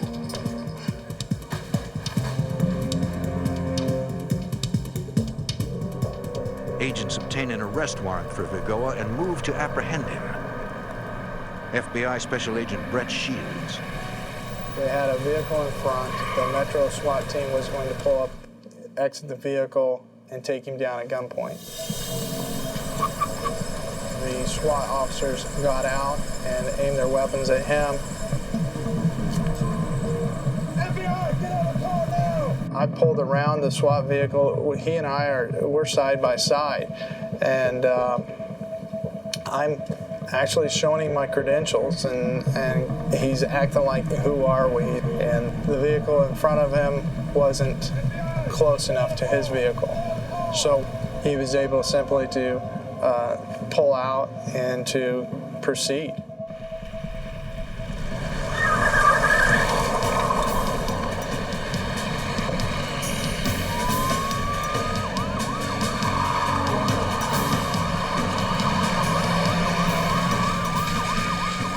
Chase is extremely dangerous, reaching speeds in excess of 100 miles per hour.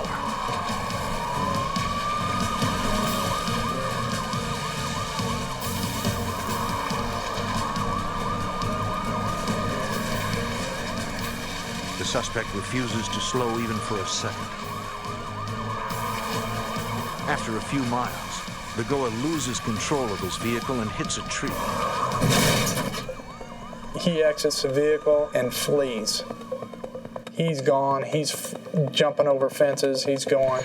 Las Vegas SWAT officers chase after Vigoa while Agent Shields inspects the wrecked vehicle. To his surprise, he finds Vigoa's wife in the passenger seat.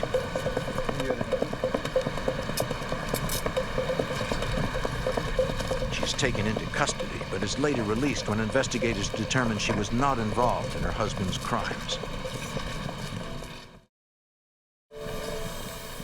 In the back seat, Agent Shields finds Vigoa's daughter. His wife is in the vehicle along with his little girl. Total disregard for them. Doesn't care that he's leaving them to face the police and all the weapons that's going to be drawn on them. He's taking care of himself. SWAT officers finally catch up to Vigoa and take him down. I arrive right as he's getting picked up. He's just arrogant. You can't touch me. I'm the man. So I said, well, we can touch you. And basically told him this, it ends here. I mean, he's not going to see the light of day again. You got nothing. To ensure a conviction, agents need more proof.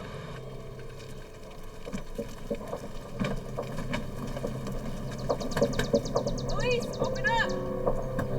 It's the police, open the door! Armed with a search warrant, they enter Vigoa's house and find nearly $100,000 in cash, but no evidence directly connecting him to any of the robberies.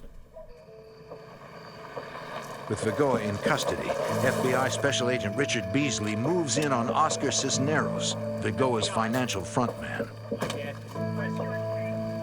We needed to talk with Cisneros about the assets that were in his name being used by Vigoa. We identified ourselves and told him that Jose Vigoa had just been arrested for the Bellagio robbery and that we needed to talk with him about his relationship with Vigoa and these robberies that have been happening in Las Vegas. I told him that we also wanted to search his house, and Oscar said, "That's fine. I'll talk with you, and you can search my house." Good, thanks. So right there on the hood of my car, he executed a consent to search form, which gave us his permission to search his house. Yeah, you can go ahead and come on in. Investigators search while Agent Beasley and a Henderson detective question Cisneros. Appreciate you bringing us in here. I wanted to ask you about this house and this guy. Look, I've known him for a We long talked with time. Oscar about his relationship with Vigoa, about the assets that had been put in Cisneros' name on behalf of Vigoa, and where the money had come from in order to purchase those assets. Cisneros told us that he was just doing a friend a favor. It wasn't his money, but he wanted to help his friend out. We asked him if he'd had any contact with Vigoa in the last several weeks. He said, yeah, Vigoa brought over some money a few days ago. He didn't know where the money was from, didn't know how much it was, and it was kind of in repayment for him being a good friend to put these assets in his name. Agent Beasley pressures him, but Cisneros says he knows nothing about any crimes. Again, he was very calm, collected. He claimed not to know anything about anything. He was just trying to work hard and pay his bills and support his family and just live a normal life. In the bedroom, investigators find a box full of cash. Suspicious, but not incriminating. A lot of hundreds, 50s, 5s, 10s. So, where did you get this from?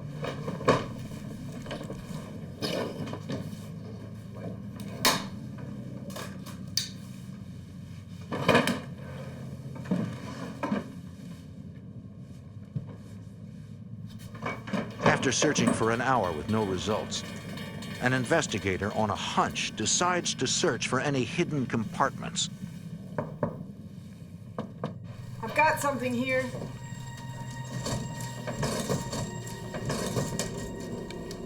And uncovers a motherload of evidence. Ammunition, body armor.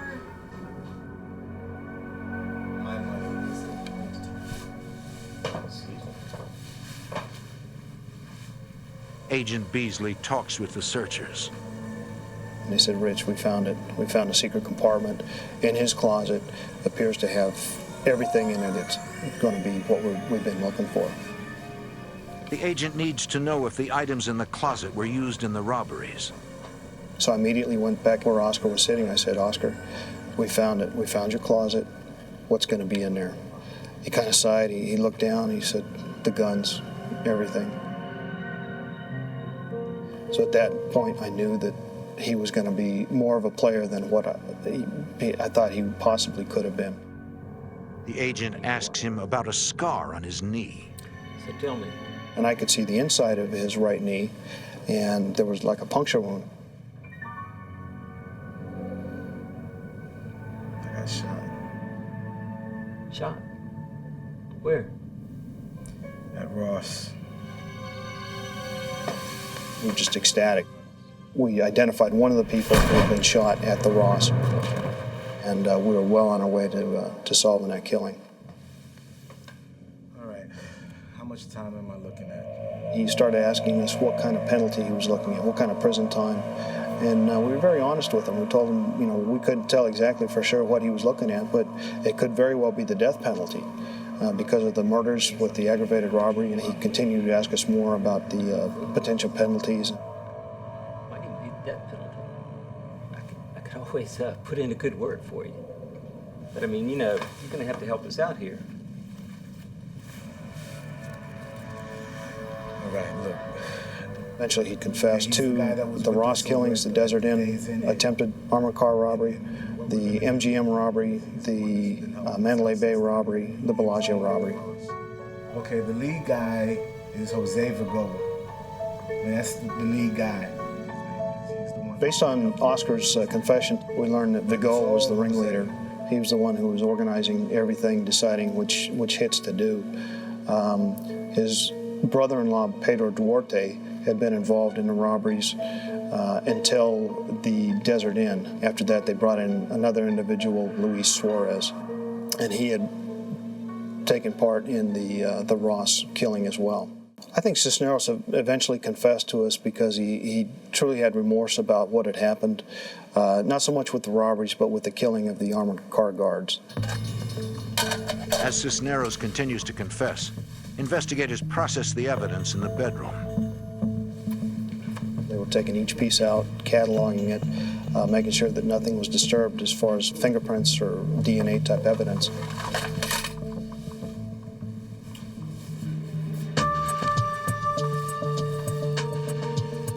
Toward the end of the search, they'd found what appeared to be pipe bombs in there. They were 4-inch black PVC type pipes with some type of circuit board attached to them. Investigators confront Cisneros about the bombs, asking if they are real. And Oscar said, no, not really. Didn't really give us a warm feeling that we could rely on what he was telling us. He said, I'm going to ask you one more time, what are these things? He said, oh, we were just playing around. You don't really have to worry about them. It was that point, because of the vagueness of the answers, that we decided to go ahead and evacuate the house and the surrounding neighbors.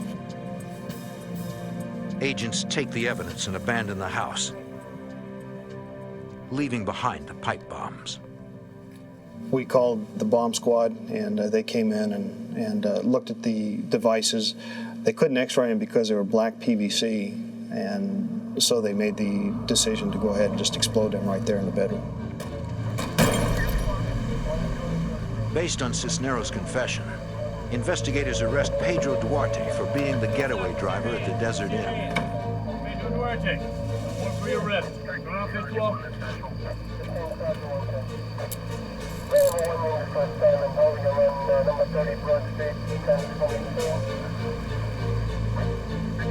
Investigators move to arrest the final robber, Luis Suarez, but he has fled the state.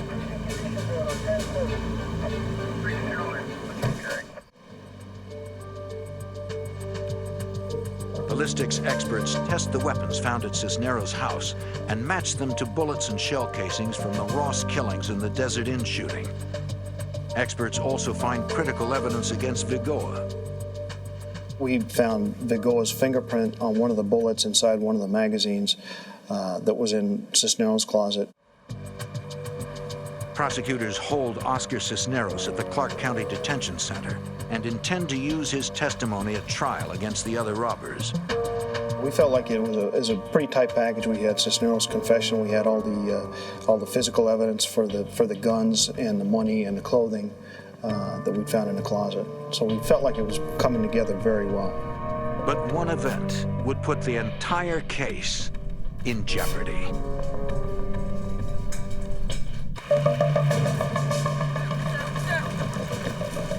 In Las Vegas, investigators have arrested 3 men connected to a violent robbery group.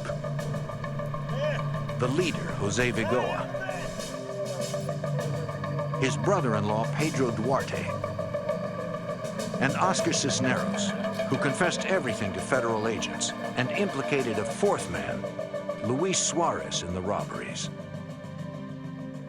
But on October 7th, 2000, the case weakens when Cisneros hangs himself in his cell. FBI Special Agent Richard Beasley. We learned later from the officers who investigated the suicide at the detention center that Vigoa had been sending messages up to Cisneros to do the right thing. I think that Cisneros didn't want to put his family through any more problems, and he just didn't want to deal with it, so he took the easy way out and killed himself. When Cisneros dies, his confession dies with him, since it would be inadmissible in court. The prosecution team turns to forensic science to tie the other robbers to the crime. DNA evidence from the recovered water bottle and ski masks links Vigoa, Duarte, and Suarez to the crimes. The blood evidence recovered belonged to the now deceased Cisneros. While prosecutors prepare for trial, agents track down the remaining gunman, Luis Suarez, who fled Las Vegas and is hiding in Florida.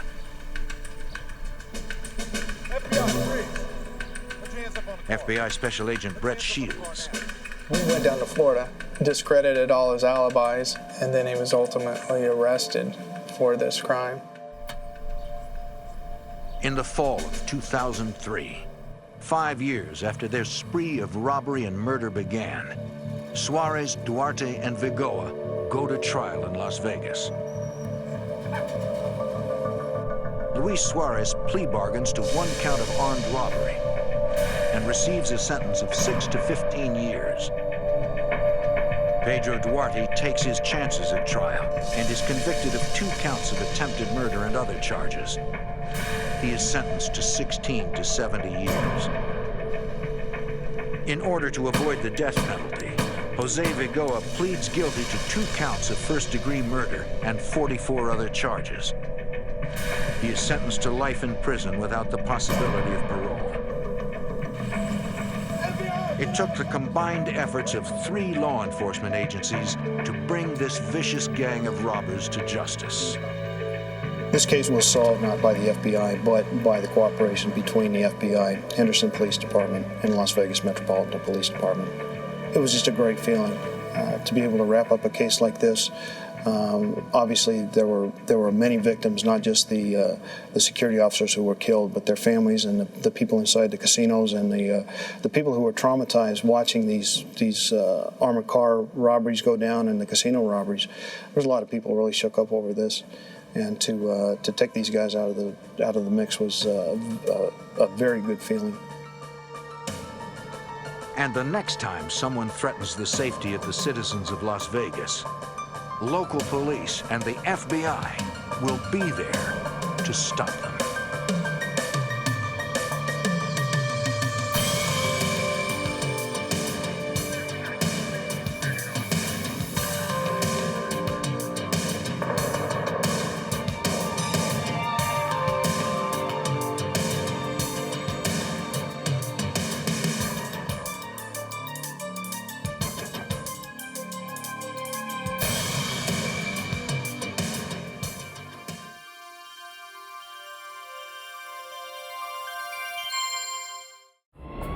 In Las Vegas, an ex-convict is back to his old ways.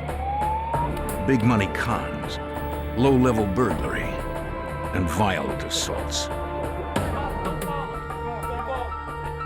Local police track him, but he's gone. The FBI joins the case, and the violence escalates. To capture the desperate fugitive, authorities need to anticipate his next move.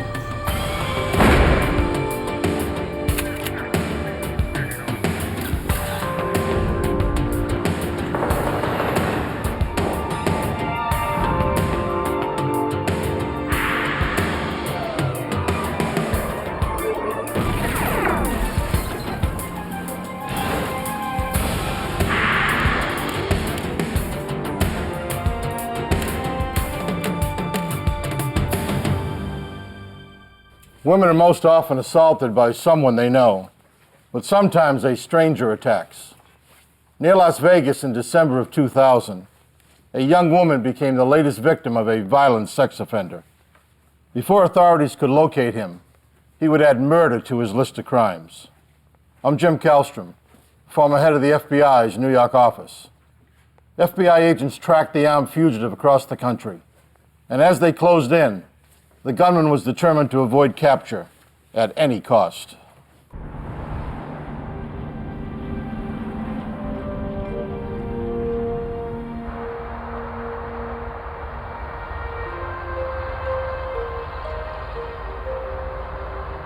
Las Vegas, Nevada. Beneath the bright lights are thousands of workers keeping the town running, and criminals ready to take whatever they can. Early on the morning of December 11th, 2000, in the Las Vegas suburb of Henderson, a 17-year-old waitress was on her way to work.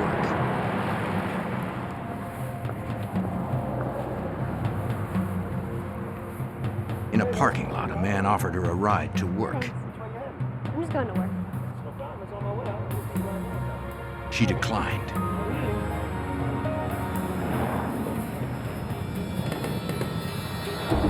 Let's go. Get in. Get in. Open. Hurry up, move it. Get in.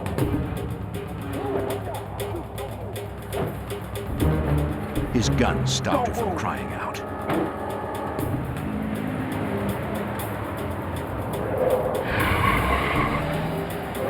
He drove her to a secluded area where he sexually assaulted her.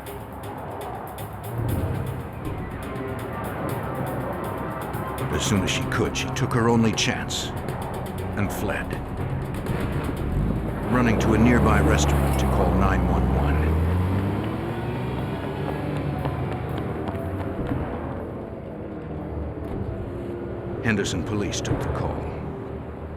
Are you injured? Do you need an ambulance, ma'am? The girl gave a description of her attacker and his vehicle. You said that was a red Eclipse? Did he have any weapons? The patrol officer headed to the restaurant to interview the young woman and take her to a nearby medical center.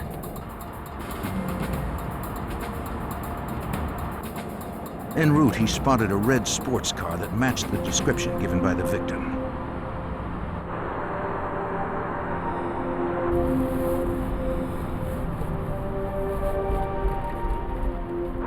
When the officer approached, the driver sped away. Matching that suspect vehicle description. It's a red Mitsubishi Eclipse, #1 travel lane of westbound Warm Springs at Valley Parade. As they neared the city and busier streets, the suspect's driving became more erratic. The officer decided the risk to civilians was too great and pulled back. But police now had the vehicle's license plate number. A vehicle matching that suspect vehicle description. Henderson PD ran the tags and traced the vehicle to a Las Vegas address.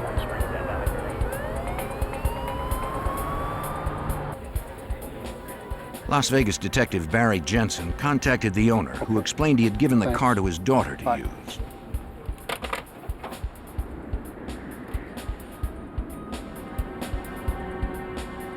The owner said he and his daughter, Rachel Mills, would meet Detective Jensen at her apartment. She had just gotten off work from a local casino.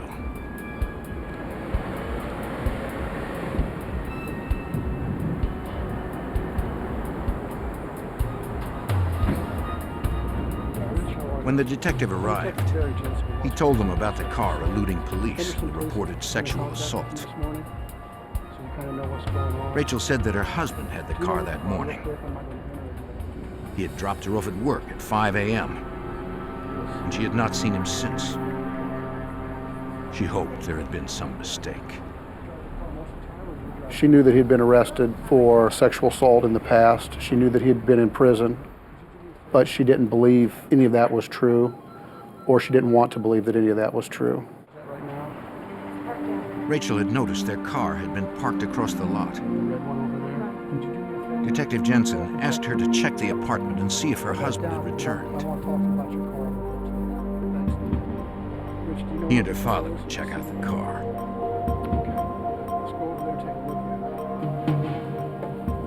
Looking around the apartment, she realized that her husband had taken most of his belongings. It appeared as if he had left her.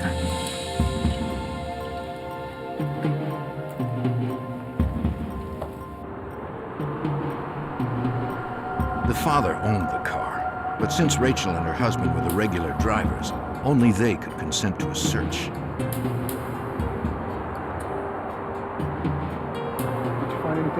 His stuff is gone. His clothes, the drawers, all the stuff he keeps on the dresser, photos, I don't know. Everything seems it's gone. Would you give me your verbal consent to search the car without getting a search warrant? Oh, okay. You got a set of keys. Though shaken by what was happening, Rachel gave Jensen permission to search the vehicle. The detective believed the placement of the car far from the apartment was telling. In my opinion, it was hidden in the parking lot. I think he knew the police were going to find his apartment. If his car wasn't parked right out front, I think he felt that he had more time. He was creating more distance between law enforcement and himself.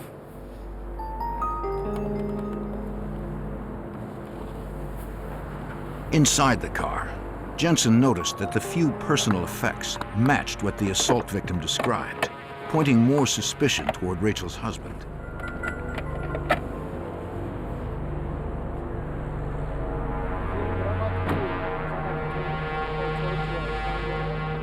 She said he didn't have a regular job, but beyond that, Rachel and her father were unable to give the detective much more information.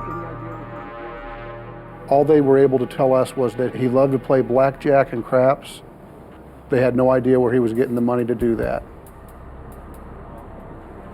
Jensen called for crime scene technicians to process the car, in case there was unseen evidence inside. It's going to be about 15 minutes for the tow truck to get here.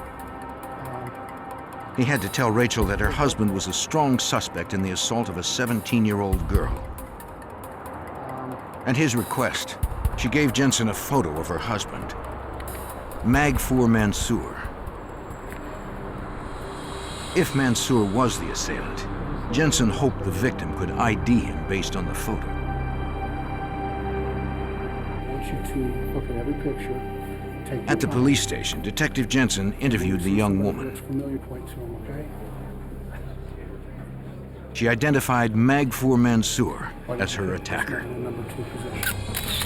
Nevada police charged him with kidnapping and sexual assault. Jensen found that Mansour had an extensive rap sheet. He'd been arrested several times for sexual-related offenses, sexual assault, open and gross lewdness. He'd also been arrested for burglaries, credit card fraud, and weapons violations. While in prison, Mansour had been diagnosed with a severe personality disorder that bordered on sociopathic. He was a sophisticated con artist. He could make people do things that they wouldn't normally do. He was a serial rapist and a career criminal. For several days, police had no good leads on the case. Then Jensen got a tip from a new ally. Sexual assault, Jensen. Mansour's father-in-law. Yeah, Richard. He'd been digging around, talking to family friends, and he knew that Mansour was a big gambler at one of the local hotels, and he felt that he would have a room there.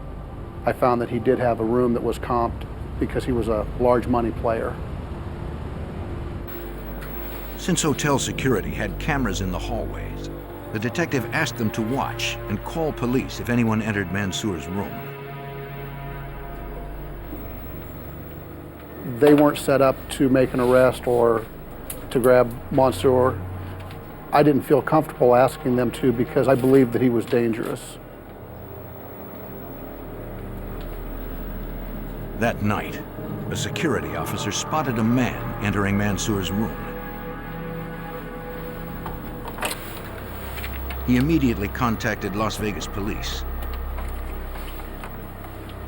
He has hotel security. He has returned to the hotel. Detectives were on their way. But the man exited the room less than a minute after he went in and casually slipped away.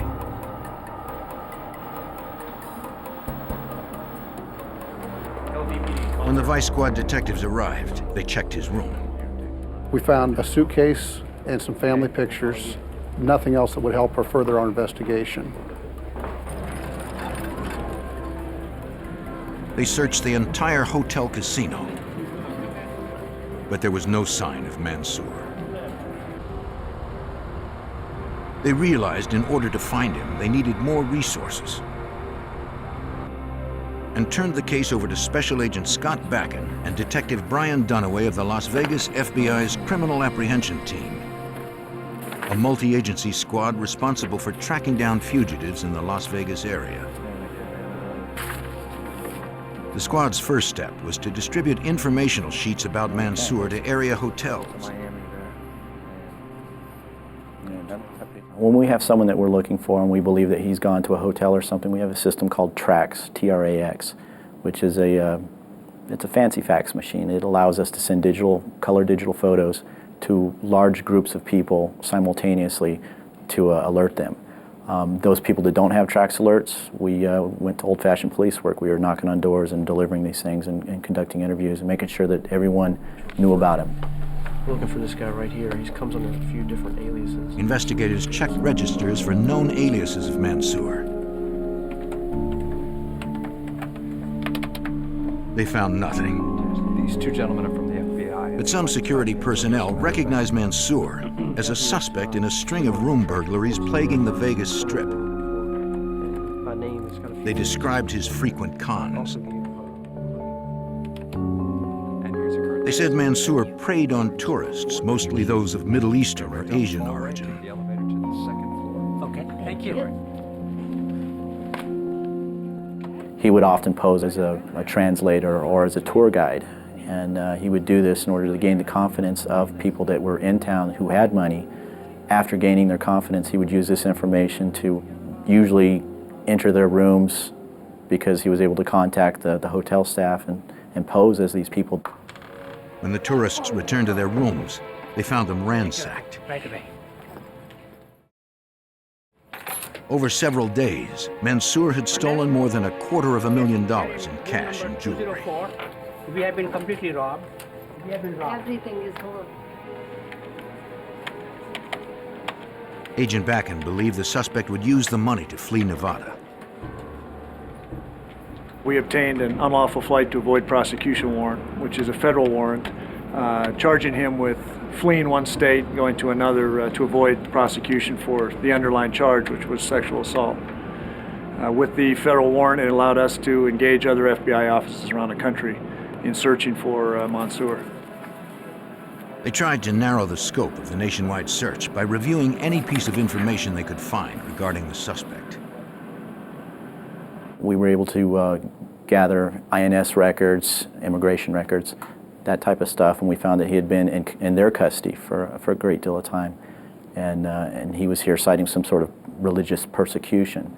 And then when we were able to pull in the records from New Jersey and the other places that he had been at, we found that he had been involved in gambling, fraud, generally property crimes types of things. Mansour's wife gave them long-distance phone records which showed many calls to casinos around the country. We began developing a profile of him as a gambler, and once we did that, we focused our investigation on the gambling establishments. One of the gambling communities they notified was New Orleans. Casinos there should look out for it. On the morning of January 9th, 2001, 29 days after the Las Vegas sexual assault and kidnapping, a man in an obvious wig appeared at the New Orleans airport. Paying cash, he booked a flight to Las Vegas under the name Francis Gabriel. In the middle of the transaction, he changed his destination to Los Angeles. There you go. Thank you. Ticket agents are trained to spot suspicious activity. Security, please. Yes. She notified airport police.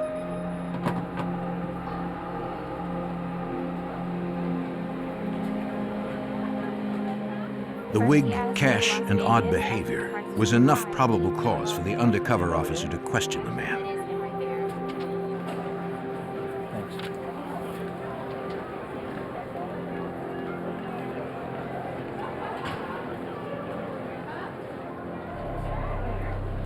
He followed him outside, then asked to see his identification ticket. Like I'm asking you got your ticket?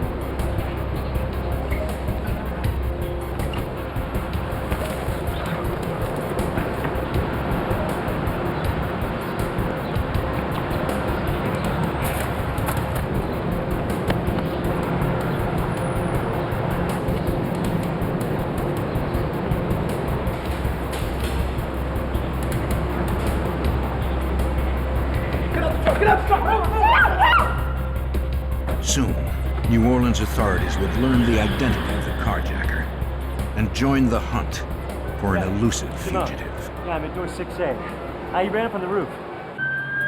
In January 2001, Las Vegas authorities hunted fugitive Magfour Mansour, suspected of robbery, kidnapping, and sexual assault. A month later, at the New Orleans airport, a man in a disguise assaulted a police officer, then escaped in a carjacked pickup truck. Undercover Jefferson Parish police assigned to the airport reported the incident. And an APB for the truck and its driver went out to police in nearby parishes.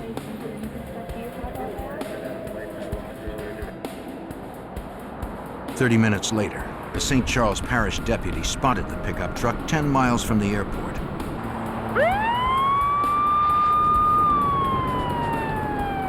He called in the plates, confirming it was the stolen truck.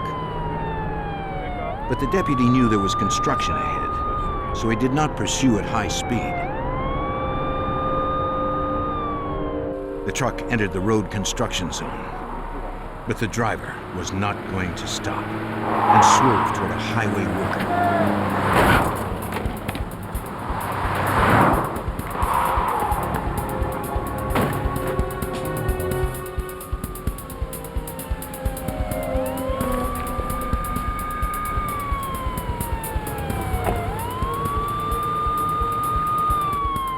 The St. Charles Parish deputy arrived seconds later.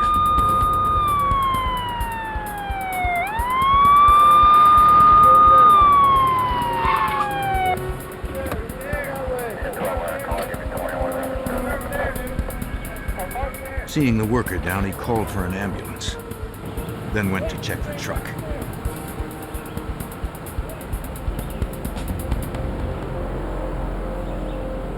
The carjacker was gone.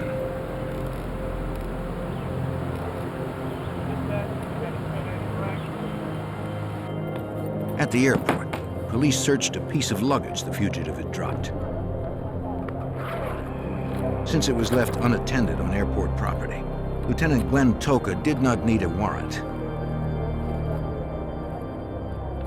We found some identification with a photograph of the suspect, an Italian passport. When we checked that, it was found to have been a stolen passport, which the suspect had obviously placed his photograph on. Police also found a list of stolen credit card numbers, players' cards from casinos throughout the United States, and multiple Social Security numbers. Because of possible interstate fraud, Jefferson Parish Police called the New Orleans FBI. They forwarded the photo and name used on the stolen passport to Special Agent Sandra Zulli. We immediately started running that name through our system to try to identify photographs of anyone that used that name. The photo of fugitive Magfour Mansour, wanted out of Las Vegas, matched the one on the passport. Calling Vegas to learn more details, Zulli confirmed it was him. Despite the best efforts of the emergency personnel, the highway worker died of his injuries. I came running, and then, Authorities began their search for Mansour at the truck and worked outward from there.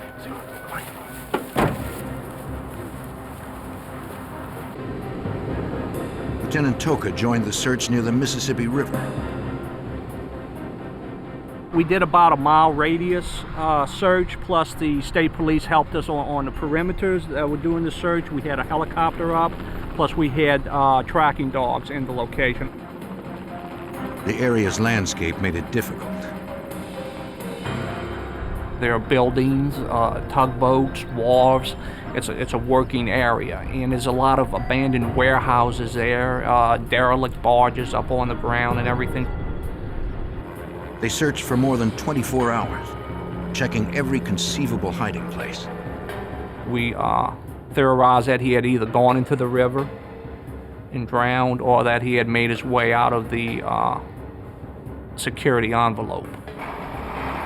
Still, authorities had to assume that Mansour was alive.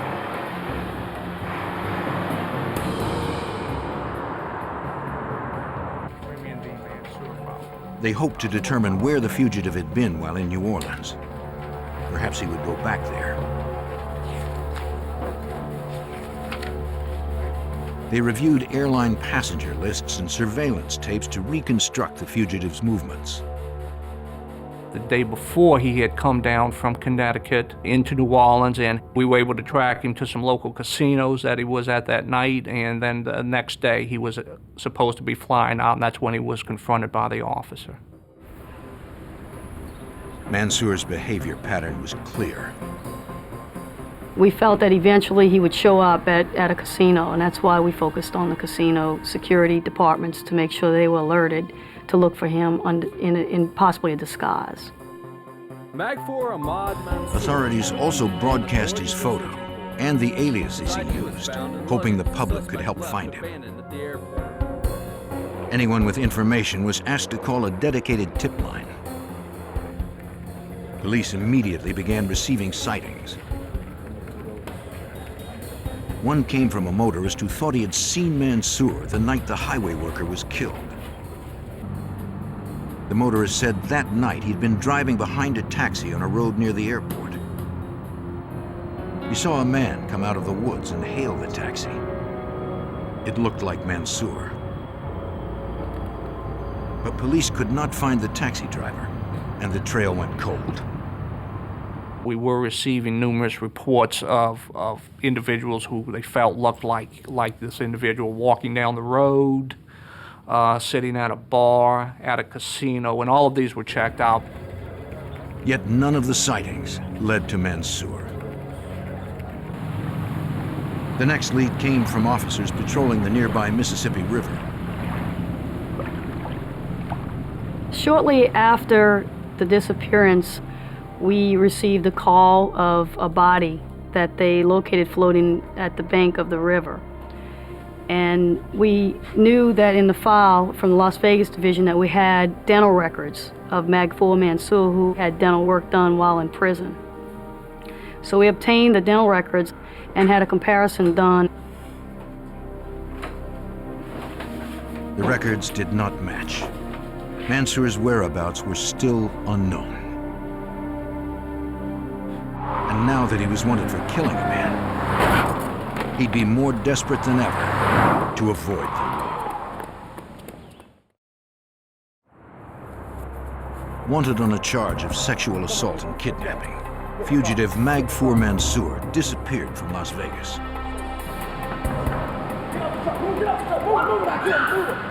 Weeks later, he resurfaced in New Orleans, where he carjacked a truck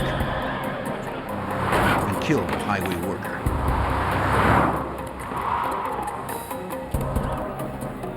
Not only was he moving quickly across jurisdictions, he was also using multiple identities, according to FBI Special Agent Sandra Zulli.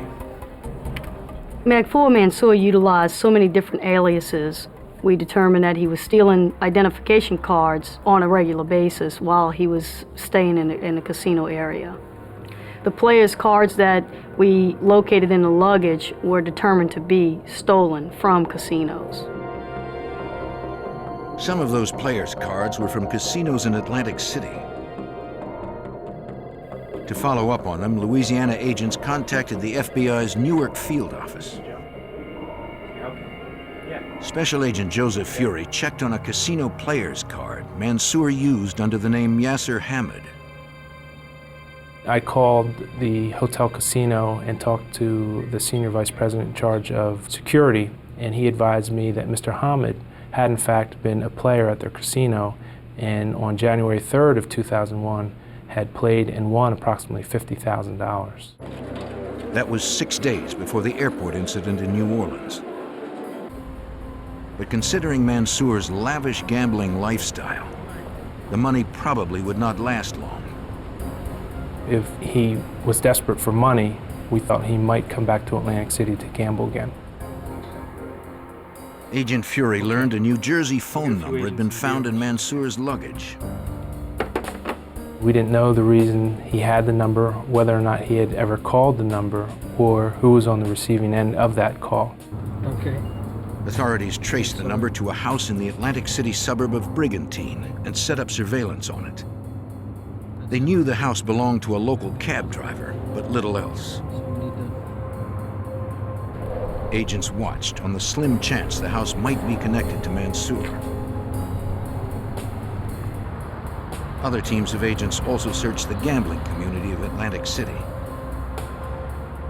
We distributed wanted posters to all of the hotel casinos in Atlantic City, as well as the Atlantic City Police Department and New Jersey State Police. Someone, somewhere, was bound to run into the elusive killer. Yet months went by with no sign of him. Then, at an Atlantic City hotel on the night of May 4th, 2001, a vacationing Pennsylvania state trooper and his wife returned to their room. Honey? Yeah. And discovered they weren't alone. Get over there.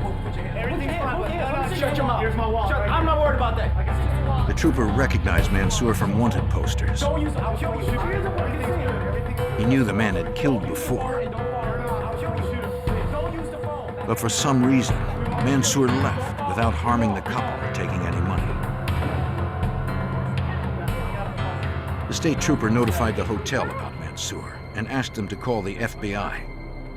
Yes, right now. Call the FBI. Mansour had emerged from hiding, now with a gun. Again, a threat to anyone who ran across him. Yes, thank you. Bye. You okay? As the case progressed, I knew he was a desperate man, living a life of luxury which he didn't earn, and he was desperate to avoid law enforcement contact. 2 days later, at 6:30 in the morning, a casino ATM alerted hotel security of someone attempting to use a stolen credit card to obtain a cash advance. Come here a second. I need to show you something real quick. Check this guy out here on the ATM machine here. Why don't you go check that out for me? Check see what's going on. One of the hotel security officers confronted the cardholder, who calmly explained the card belonged to him. He claimed he had reported it stolen, but found it again that morning and forgot to cancel the hold on it.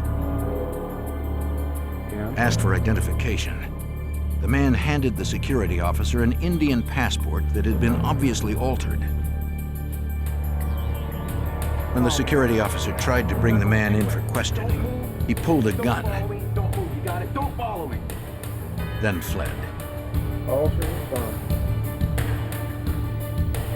Though the officer didn't know it yet, the man he was trying to take into custody was Magfour Mansour. The suspect jumped into a nearby taxi and forced the driver to help him escape.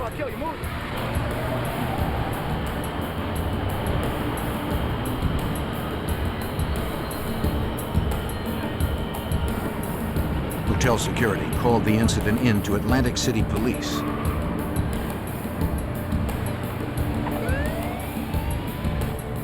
Several units mobilized to find the carjacked taxi.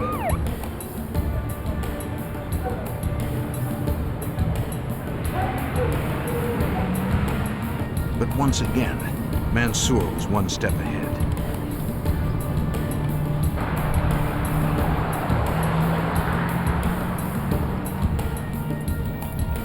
When he got distracted, the driver took a chance.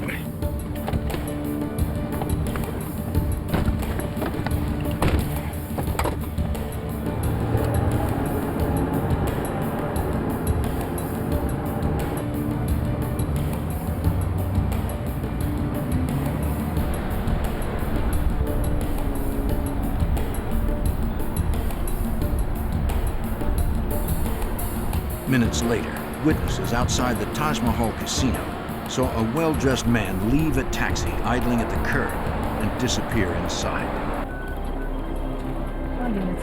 Fielding the calls about the incidents, Atlantic City police believed Mansour must be involved. Authorities immediately responded to the Taj Mahal. Witnesses' descriptions matched the fugitive. And detectives found an altered Indian passport, the one from the ATM incident. The photo was of Magfoor Mansour. The cab driver stated that Mansour told him he would shoot and kill him, as well as any police officer who stopped him, and he would not go back to jail. At that point, we kind of stepped up the investigation, knowing that it wasn't a one-time incident. It was an individual who was on a crime spree and seemed to be on a downward spiral. Magfoor Mansour had eluded authorities for months. Now, as agents surrounded the massive Taj Mahal casino, they hoped they finally had him cornered. The FBI sought Magfoor Mansour for kidnapping, sexual assault, carjacking, and second-degree murder. He had eluded them in Las Vegas and New Orleans. In May of 2001, he surfaced in Atlantic City. Hoping finally to stop him, FBI Special Agent Joseph Fury organized a search of the hotel casino Mansour was seen entering.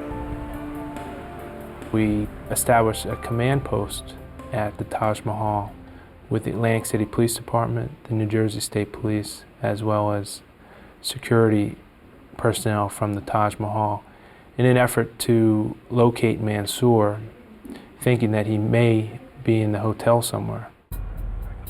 But Mansour wouldn't be easy to find. The 1,200-room hotel boasts a 135,000 square foot casino and is often filled with thousands of guests. And in service areas, there are dozens of hallways with plenty of offices and storage rooms to hide in. Investigators had to clear each one. Clear, coming out. Authorities feared Mansour had escaped again. They broadened the search area. New Jersey State Police and Atlantic City Police canvassed the entire hotel casino, as well as every hotel casino in Atlantic City. They found nothing. Somehow, Mansour had slipped away.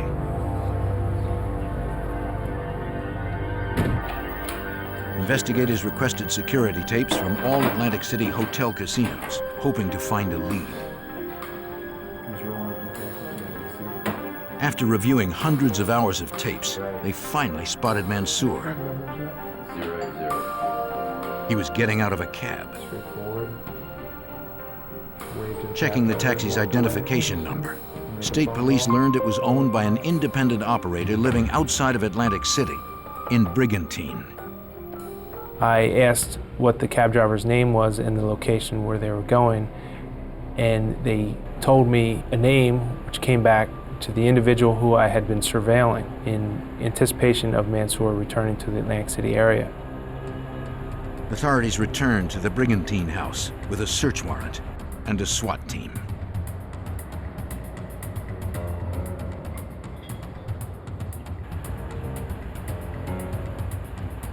The SWAT team moved into position.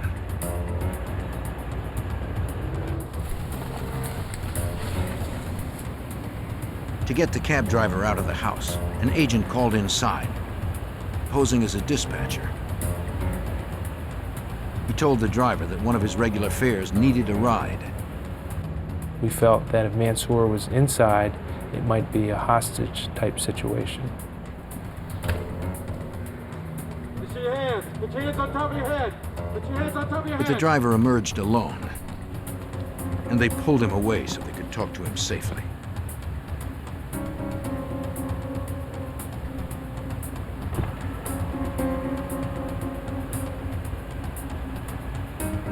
The driver said no one else was in the house, but the arrest team had to be sure.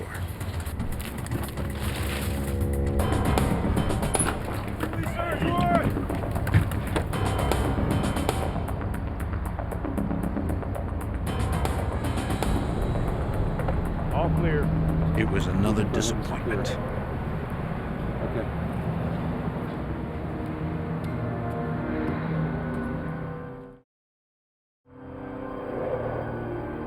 Authorities returned to the state police barracks to interview the cab driver. He said he had driven Mansour around the Atlantic City area several times in recent years.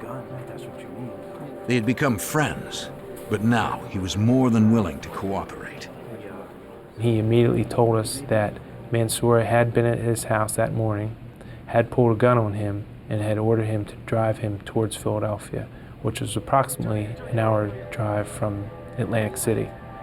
He actually drove Mansour into Philadelphia and dropped him off. The driver hadn't called police because Mansour knew where he lived, and he was afraid he would come back to get him.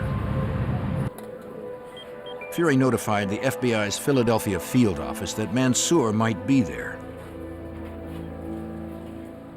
I then drove from Atlantic City to Philadelphia with pictures of Mansour and assisted the Philadelphia division. Sir, FBI. The agents went to a bus station near where Mansour was dropped off, looking for anyone who had seen him. We showed the picture to several counter attendants, one who recognized the picture and said that Mansour had purchased a bus ticket to New York. Yes, sir. It seemed Mansour had gone to Philadelphia, only to make his trail more difficult to follow. On May 9th, 2001, the FBI added Magfour Mansour to its 10 most wanted fugitives list. This made him a top priority for every FBI agent in the nation, according to Task Force member Brian Dunaway. Him being on the FBI's Most Wanted does a few things. It allocates a great deal more resources to the investigation, and it places a $50,000 reward for his capture. The following day, security at Atlantic City's Taj Mahal Resort reported that a gunman matching Mansour's description had robbed the hotel jewelry store of $300,000 worth of watches. Surveillance video captured the plate number of the limo Mansour used to escape. At the Newark field office, the FBI questioned the limousine driver. He said he had picked Mansour up in New York City earlier that day. When Mansour had called for the limo, he asked to be picked up on a certain street corner. The driver didn't know where he was staying. He said Mansour seemed like any other high-stakes gambler. But around 8 o'clock, he heard security alarms. Then Mansour jumped in and ordered him to speed away.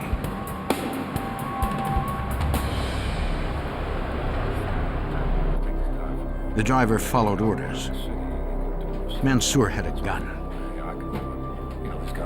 The fugitive got out of the limousine 5 blocks from the robbed hotel and hopped into another cab, a white Crown Victoria with New Jersey plates.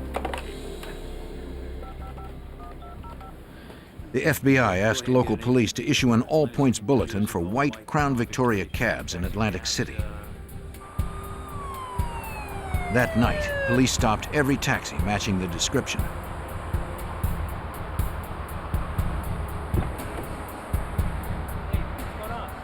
Eventually, they found the driver who had picked up Mansour. He reported that he had taken the man to Philadelphia and dropped him off at the airport. The FBI learned that only 2 flights had departed Philadelphia late enough for Mansour to have boarded. Both were bound for Las Vegas. Manifests did not show Mansour's name, but he might be flying under an alias they did not know yet. If Mansour were on either flight, authorities in Las Vegas would be ready for him. In the pre-dawn hours of May 11, 2001, the FBI believed deadly fugitive Magfour Mansour might be aboard one of 2 flights to Las Vegas. New Jersey FBI Special Agent Joseph Fury kept working as the planes traveled cross-country. I contacted the Las Vegas division to advise them that Mansour had committed the armed robbery in Atlantic City, and he may in fact be en route back to Las Vegas. The Las Vegas Police Department, as well as the FBI, were at the airport waiting for both planes to arrive. Vegas detective Brian Dunaway had been tracking Mansour from the beginning.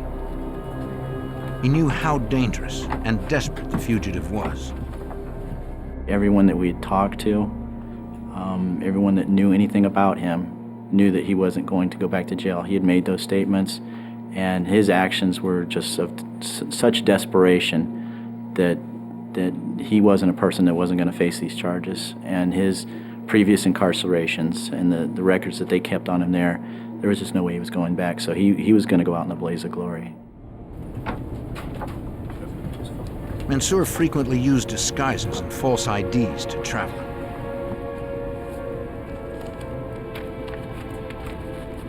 But he wasn't on the first flight. When the second plane landed, agents cleared it too. From the limo driver they'd interviewed, they knew he had last stayed in New York City. At that point, I contacted Special Agent Ted Miller of the New York Division to advise him that Mansour was not on either flight that went to Las Vegas, and it would be more likely that he would be in New York City. Reviewing Mansour's phone records from Las Vegas, agents interviewed Mansour's associates in New York, reminding them of the $50,000 reward. Eventually, they tracked down Mansour's regular limo driver in the city. In New York, it's very hard to get a taxi cab, and you have several private limos that will be at your beck and call. And this limo driver was willing to drive Mansour because he seemed to have quite a bit of money. He said he hadn't seen Mansour recently. But on previous trips, he always picked Mansour up from the same Midtown hotel. Okay. If you think of anything else that might help us, please give us a call. The limo driver was cooperative and was going to take them to an area where he thought Mansour was staying. It was approximately 6 in the morning when Agent Miller advised me they had located the hotel. FBI agents, New York City Police, and U.S. Marshals headed to the hotel. Special Agent Timothy LeTurner was part of the arrest team.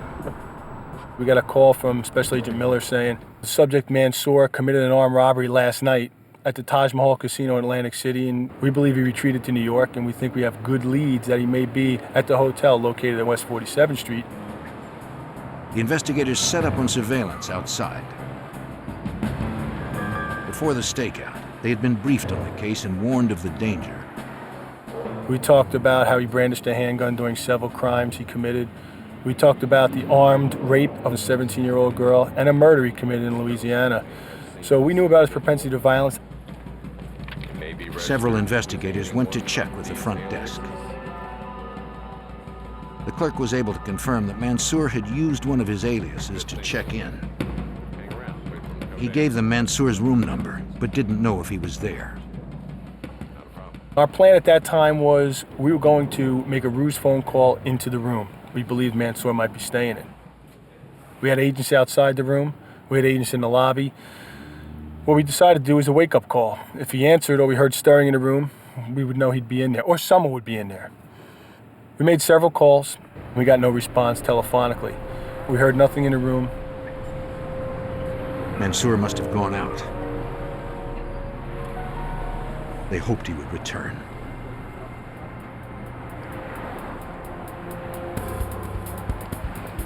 Hours later, they spotted him.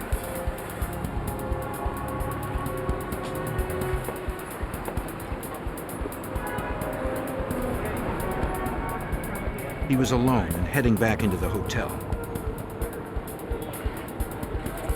Come on, guys. This time, they wouldn't let him slip away.